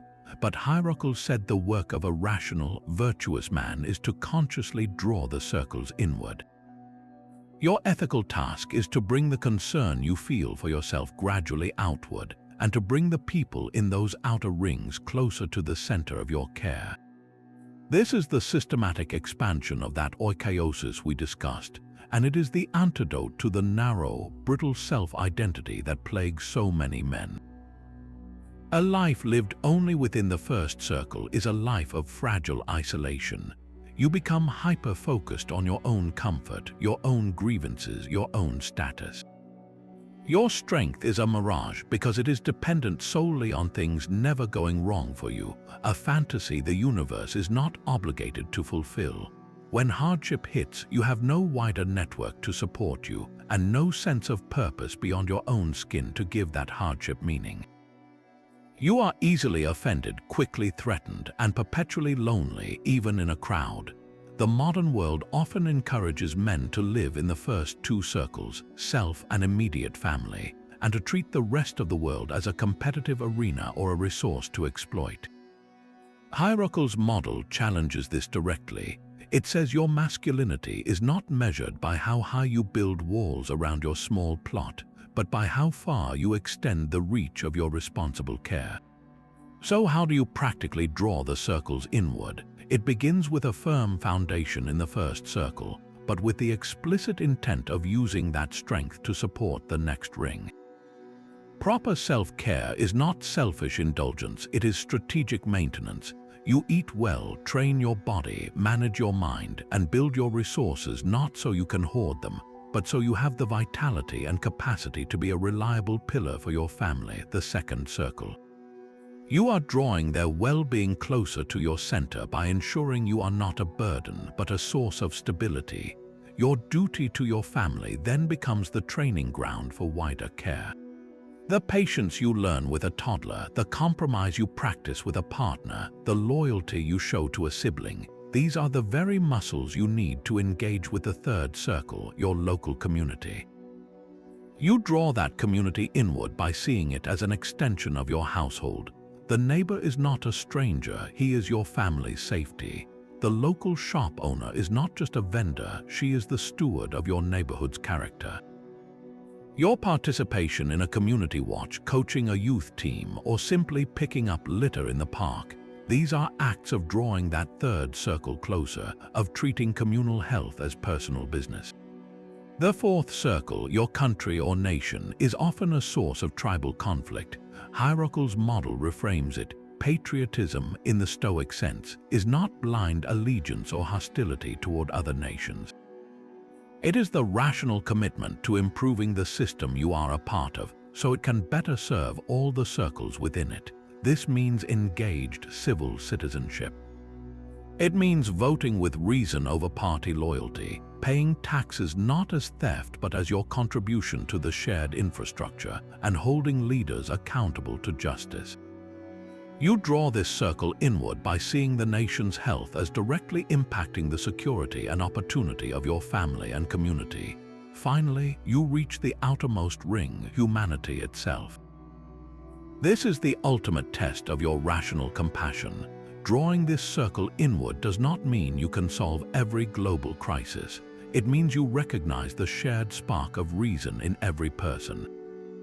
It informs how you consume news, how you think about immigration or foreign policy, not as abstract issues, but as matters concerning other human beings in your outermost circle. It might lead you to support a charity, to make ethical purchasing choices, or simply to meet someone from a different culture with curiosity rather than fear. Each act of drawing a circle inward strengthens all the circles. A man who feels a connection to humanity is less likely to see his fellow citizens as enemies. A man engaged in his community builds a safer, richer environment for his family. A man who is a present, grounded force for his family builds the inner fortitude to engage with the wider world without being overwhelmed. This is the balanced, resilient identity modern men need. You are not asked to neglect yourself for the world, nor to neglect the world for yourself. You are asked to build a life where self-care, family duty, and global citizenship are not competing priorities, but integrated layers of a single, purposeful existence. Your strength is no longer a solitary flame, easily extinguished. It becomes a hearth warming an ever-widening space, its light drawn from the very act of sharing its warmth. That expanding circle of care is not an end in itself, but a path toward a specific destination. The Stoics had a precise word for this destination, a state of being that was their ultimate aim for human life. They called it eudaimonia, often translated as flourishing or thriving. This is the master concept, the final answer to the question, what is a successful life for a man? It is not a fleeting feeling of happiness, not a trophy on the shelf, not a bank statement with a certain number of zeros. Eudaimonia is a deep, abiding condition of the soul, a life that is good because it is lived well according to its true nature. Modern culture sells men a counterfeit version of this. It tells you that flourishing is found in the next promotion, the bigger house, the more exotic vacation, the accumulation of pleasures and accolades. These are the hollow markers we are conditioned to chase. They are like drinking salt water. The more you consume, the thirstier you become. They create a man who is perpetually restless, always comparing, forever one achievement away from finally feeling like he has arrived. He builds his identity on sand, and every wave of change threatens to wash it away. The Stoic redefinition is radical and absolute. Eudaimonia is achieved through one thing, and one thing only, living a life of virtue. Remember those four cardinal virtues: wisdom, courage, justice, and temperance. The flourishing life is the one where these virtues are actively expressed in your daily choices. Your success is not measured by what you acquire, but by the character you embody. This shifts the entire axis of your life from external acquisition to internal cultivation. So what does a man living in eudaimonia actually look like? He is, first and foremost, purposeful. His purpose is not a job title or a financial goal, but a moral direction. He wakes up each day with a clear internal compass, asking not what can I get today, but what kind of man can I be today? How can I act with wisdom in this meeting? Where can I show courage in that difficult conversation? How can I practice justice in my dealings and temperance in my desires? His days are linked by this thread of intentional virtue, which gives his life a coherence and meaning that no external reward can match. He is profoundly resilient. Because his sense of worth is anchored in his own character, which is the one thing no outside force can truly take from him, he cannot be broken by fortune. A market crash may diminish his wealth, but it cannot diminish his integrity. A betrayal may wound him, but it cannot corrupt his commitment to justice. He bends without breaking because his core is flexible virtue, not brittle ego. He meets loss not as a catastrophe, but as another arena to practice wisdom and courage. This man is actively just. His flourishing is not a solitary, selfish state. It is intertwined with the well-being of others. He understands that his own good is tied to the common good. Therefore, his success includes being a fair partner, a supportive father, an honest colleague, a contributing citizen. He finds a deep satisfaction in right action, in knowing his presence makes his corner of the world more fair, more kind, more functional. His strength is used to build up, not to tear down, and finally, he possesses a durable, unshakable peace. This is not the blank peace of numbness or avoidance. It is the vibrant peace of alignment. He is at peace because he is no longer at war with reality. He accepts what he cannot change. He loves his fate. He focuses his immense energy only on what is his to command, his judgments, his desires, his actions. The chaos of the external world continues, but within the walls of his inner citadel there is a calm clarity. He can enjoy pleasures without being enslaved by them. He can pursue goals without being devastated by their failure. He can engage in conflict without losing his center. This peace is the surest sign of his flourishing, the quiet hum of a life engine running perfectly on the fuel of virtue. This is the ultimate redefinition of a successful masculine life. It means looking at a man who has lost a fortune but maintained his dignity and seeing not a failure but a man flourishing in the most important way. It means seeing a man who chooses a simpler life to be present for his family, not as lacking ambition, but as possessing a superior ambition for a life well lived. Eudaimonia turns the entire cultural script on its head. The world will tell you to seek validation. The Stoic asks you to seek virtue, and in doing so, you will find a validation from within that no amount of external applause can ever match. You stop chasing the shadow of success and start living the substance of a good human life. That becomes your only metric, and in its pursuit, you discover a form of strength that is quiet, deep, and utterly unassailable. This deep, internal flourishing has one final enemy, a siren song that has lured countless capable men onto the rocks. It is the hunger for fame, for reputation, for the applause of the crowd. The Stoics did not dismiss recognition as inherently evil. A good reputation, they noted, is a preferred indifferent. It can be useful, but they issued the sternest possible warning about making it your target. When you chase fame as a primary goal, you are not building a life, you are building a performance. You hand the script of your self-worth over to an audience that is fickle, distracted, and often irrational. You become a slave to the opinions of others, and in that slavery, your character is the first thing to die. This is the contempt of fame, not a bitter disdain for those who are well regarded, but a clear-eyed understanding that the pursuit of it is a poison to your soul. The modern world has turned this pursuit into a national sport. We are encouraged to build personal brands, to chase virality, to measure our impact in likes and shares. For a man, this often masquerades as a drive for respect or influence.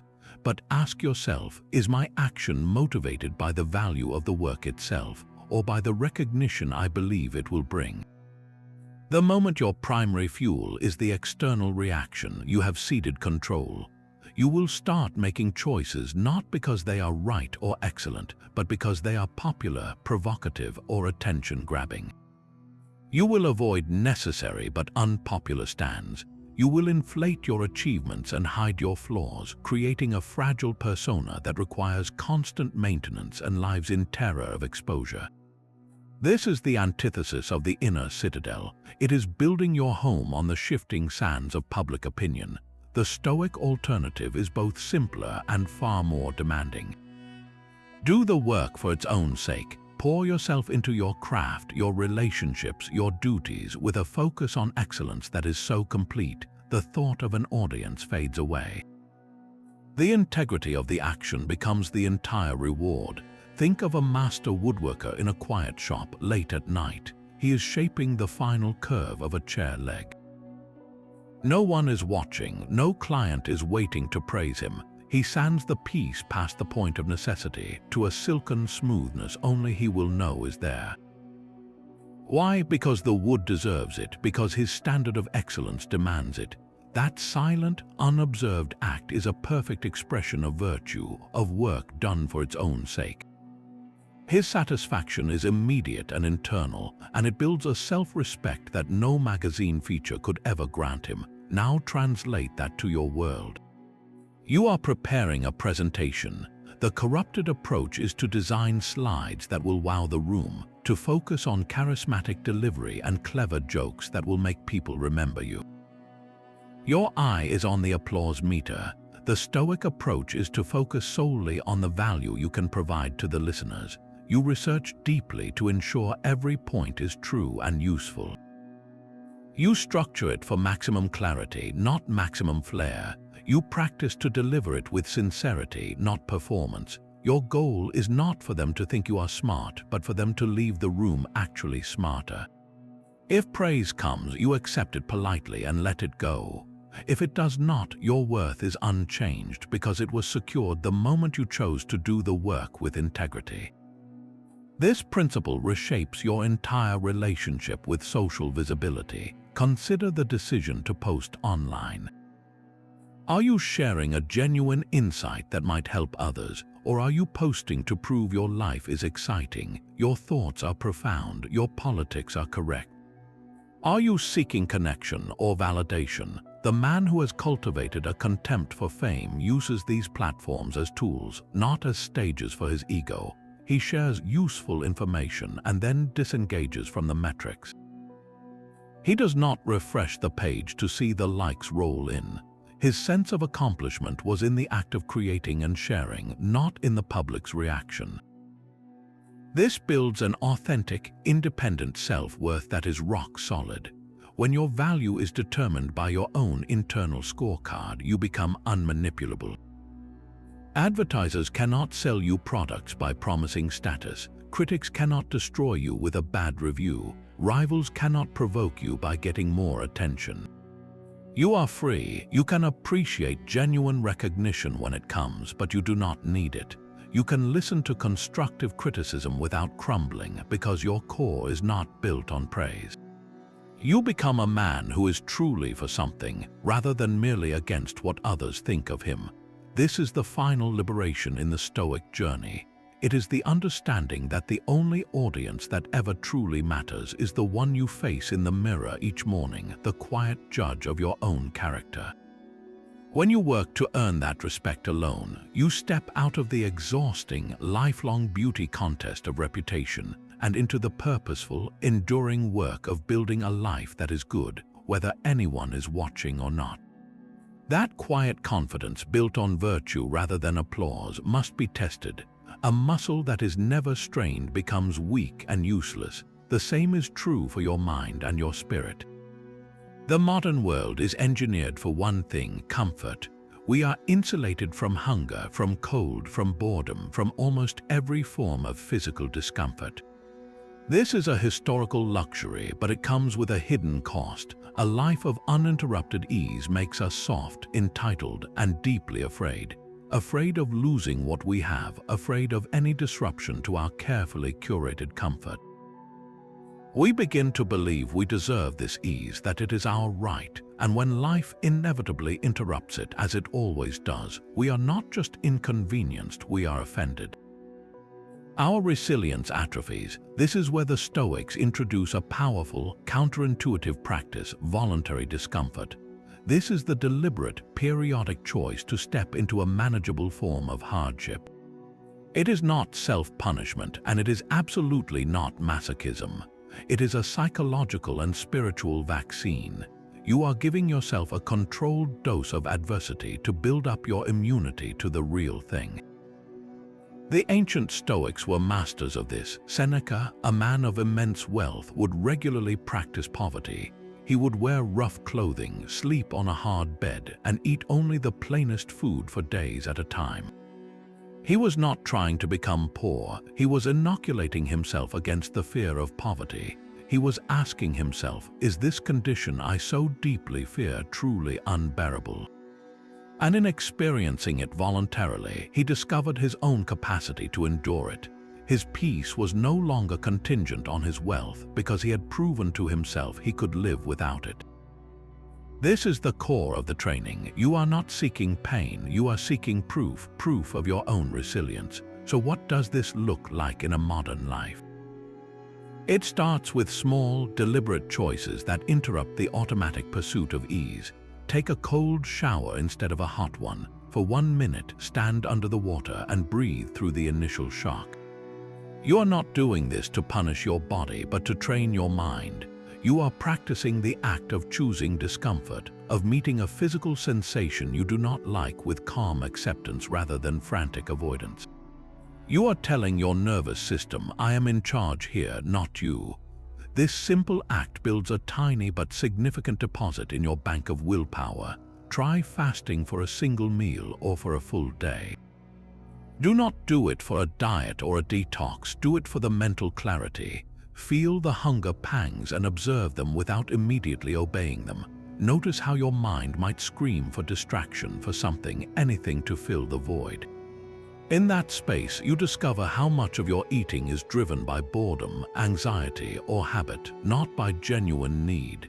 You break the automatic link between discomfort and immediate gratification. You prove to yourself that you can be hungry and still be okay, that your stability is not dependent on a constant stream of snacks and comforts.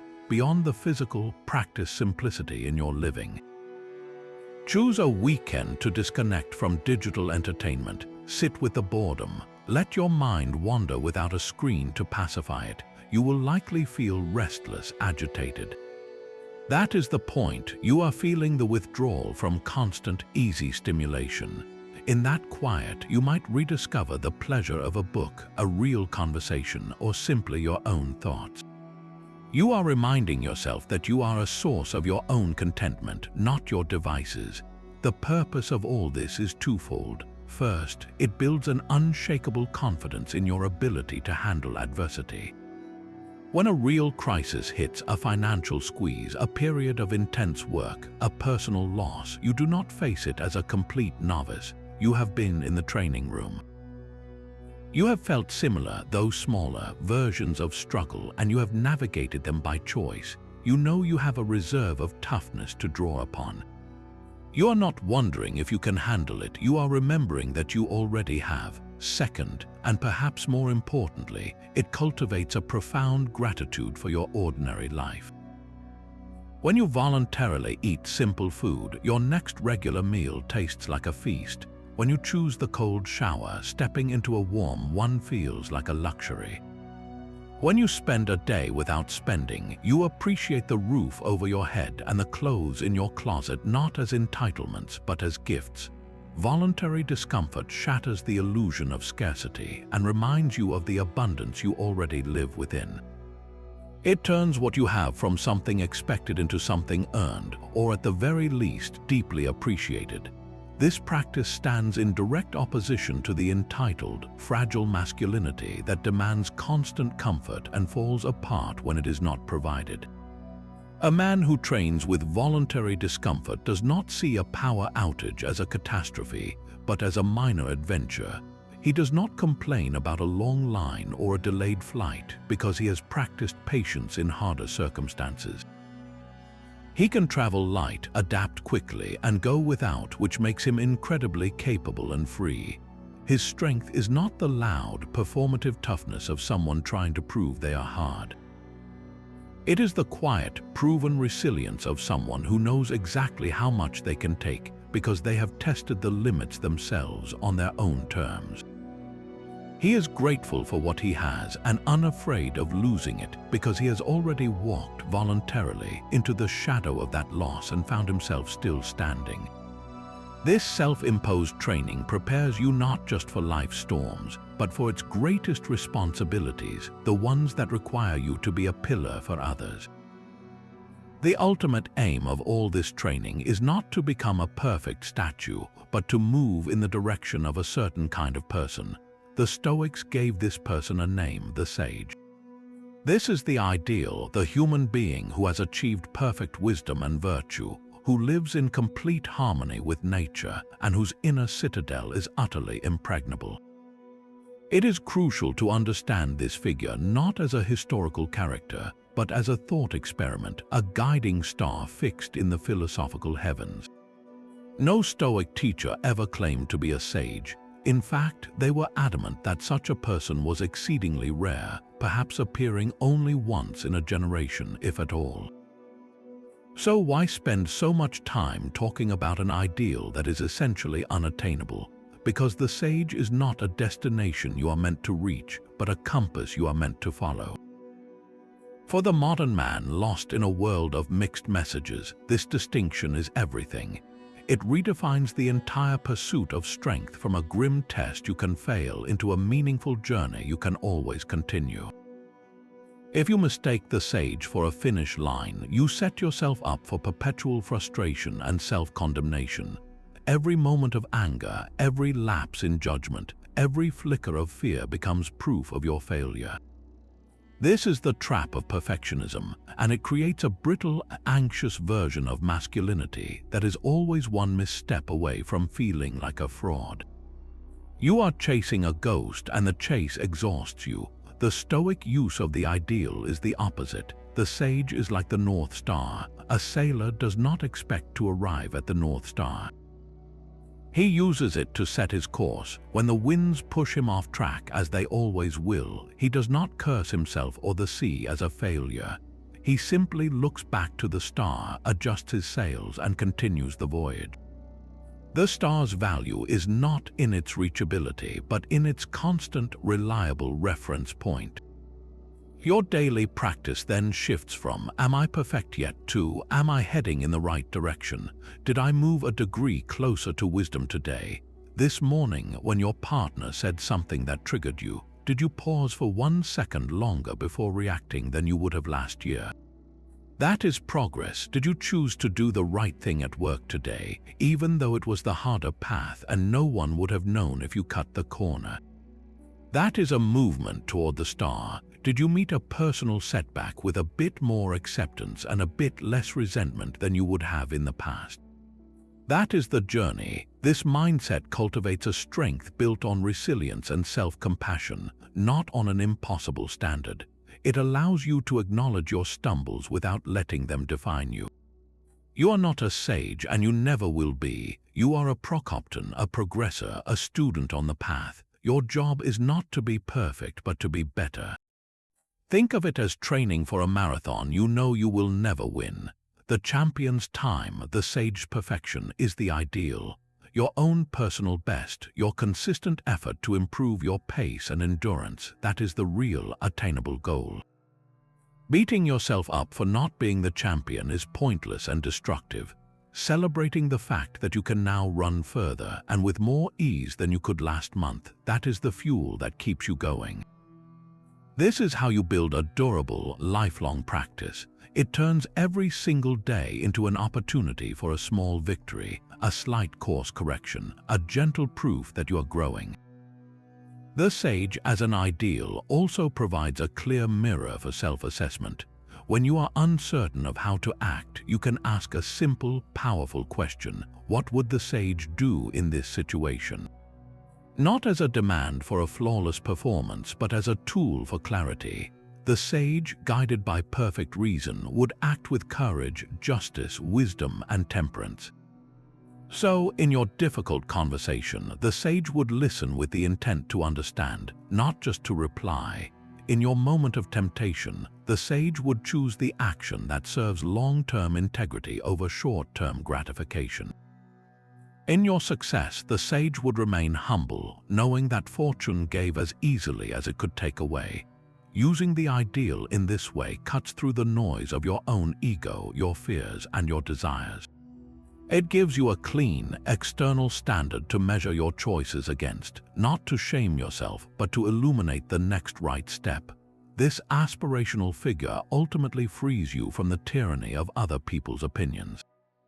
You are no longer calibrating your behavior to win the approval of your boss, your peers, or social media. you are calibrating it against the highest standard of human excellence. The feedback you seek comes from your own reasoned reflection, not from the fickle applause of the crowd. Did I live up to my own principles today? That is the only review that matters. This internal compass makes you a man of genuine, unshakable character, because your direction is set by a star you have chosen for yourself, not by the shifting winds of popular opinion. Embracing the sage as an ideal, not an idol, is the final piece of psychological armor. It means you can strive with absolute seriousness while holding your own humanity with absolute compassion. You work tirelessly to close the gap, all the while knowing the gap will never fully close. And in that acceptance, you find not resignation, but a profound and peaceful motivation. The goal is not to become the star, but to let its constant, distant light ensure you never lose your way in the dark. That guiding star of the sage shines on a single, fixed point in time. All the training, the discipline, the widening circles, they converge on a location you can always find because you are already standing in it. The present moment is the only point of power you will ever have. The past is a set of memories edited and reinterpreted by your mind. The future is pure imagination, a story you are telling yourself based on hopes and fears. Both are ghosts, useful for learning and planning, but utterly powerless in themselves. They are not places where you can act, choose, or change anything. That ability lies exclusively in the sharp, fleeting edge of the now. This is the ultimate, urgent Stoic focus, and it is the final redefinition of a grounded masculine strength, presence. For a man, this means pulling the immense weight of your attention out of the haunted corridors of yesterday and the uncertain horizons of tomorrow, and placing it fully on what is directly in front of you. Your power is not in what was or what might be. It is in what you do with this breath, this thought, this next right action. Regret is a prison built from the bricks of the past. You replay a mistake, a harsh word spoken, an opportunity missed, and you feel the pain as if it were happening again, but you are not feeling the original event. You are feeling your current judgment of it, a story you are choosing to tell yourself right now, in the present. That story and the suffering it creates is happening now. The Stoic key is to see regret not as a sentence but as a signal. It points to a value you believe you violated. The past action itself is gone, immutable. But your relationship to it is a present moment choice. You can choose right now to extract the lesson. What did that mistake teach me about integrity or courage or wisdom?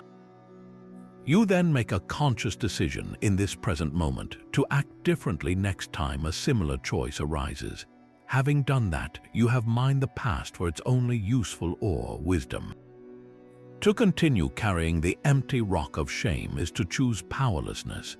You are sacrificing the living present to a ghost. Let it go. Your power is here in applying the lesson, not in worshipping the wound. Anxiety is the mirror image of this, a mortgage you take out on a future that may never come. You are paying interest in the form of your present peace for a disaster that exists only in your imagination. The big presentation next week, the potential illness, the fear of financial ruin, these are all mental movies you are screening for yourself right now. You are feeling the stress of a fictional event in the present moment. The Stoic practice is to drag that feared future into the clear light of the now and ask, what about this can I control at this exact second? Can I control the presentation itself right now? No, but you can control preparing for it. So you stop the movie, close the laptop of your worried mind, and open the actual notebook. You begin outlining. Your action, your focus, shifts from the terrifying phantom of the future to the manageable reality of the current task. Your anxiety dissipates because you have stopped financing a lie and started building something real. This is how presence becomes a superpower. Masculine presence, redefined, is not about being the loudest voice in the room. It is the quiet, formidable ability to be entirely here. It is the power to act virtuously right now in this conversation, this task, this challenge. Your partner is speaking to you. Presence means putting down the phone, turning your body toward them, and listening not just to their words but to the emotion beneath them. Your power is in the choice to offer that quality of attention, which is a profound act of justice and care in this moment. You are facing a tedious, difficult piece of work. Presence means feeling the urge to procrastinate, acknowledging it, and then deliberately placing your attention on the very first small step. You feel the keyboard under your fingers, you see the sentence forming on the screen.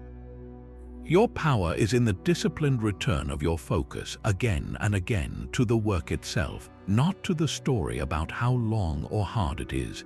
This is temperance and courage lived in real time. You are in a conflict, feeling the heat of anger rise. Presence is the split second where you feel the impulse to lash out, and you choose instead to take a breath. In that breath, you reclaim your sovereignty. You create space for a wiser, more just response to emerge. Your power is in that pause, the conscious insertion of choice between impulse and action. An honorable life is not built in grand, sweeping declarations made years ago or planned for a distant tomorrow. It is built brick by brick in an endless series of present moments. It is the sum of all your tiny, right-now choices, the choice to be patient when you are frustrated, the choice to be honest when a lie would be easier, the choice to work diligently when no one is watching, the choice to offer kindness to a stranger, the choice to listen, the choice to begin. None of these require a special setting or perfect conditions. They only require you to wake up to where you already are. This moment and the next and the next. Your entire legacy will be the residue of these countless present tense decisions. So the training is complete, the operating system is installed. The 25 concepts are not items on a checklist to be mastered, but facets of a single, coherent way of being, a lens through which to see your world and your place within it. From the foundational line of the dichotomy of control to the ultimate focus on the here and now, this is a map back to your own agency. It is an invitation to stop performing strength for an audience and to start building it from the inside where it cannot be taken. The modern world will continue to shout its demands, its definitions, its distractions, but you now have a different set of instructions written in the quiet language of virtue, echoed by emperors and slaves tested by time. Your strength is not a pose, it is a practice, and the only time you have to practice it is now. So here we are at the end of this long walk through 25 ancient ideas. We began by drawing a single, clean line in the sand between what is ours to control and what is not. We learned to love our fate, to remember our mortality, and to build an inner citadel no external storm could breach. We explored the 4 cardinal virtues as the only true measure of success, and we practiced facing our fears before they arrived. We expanded our circles of care, mastered our judgments and desires, and learned to act for the common good. We saw obstacles as the way, practiced voluntary discomfort, and used the ideal of the sage not as a finish line but as a guiding star. And we arrived finally at the only place our power has ever resided, the present moment. This is not a checklist for becoming a different person. It is an operating manual for becoming who you already are at your best. Redefined masculinity, in the Stoic sense, has nothing to do with dominating a room or conquering an enemy. It is about achieving a state of inner sovereignty.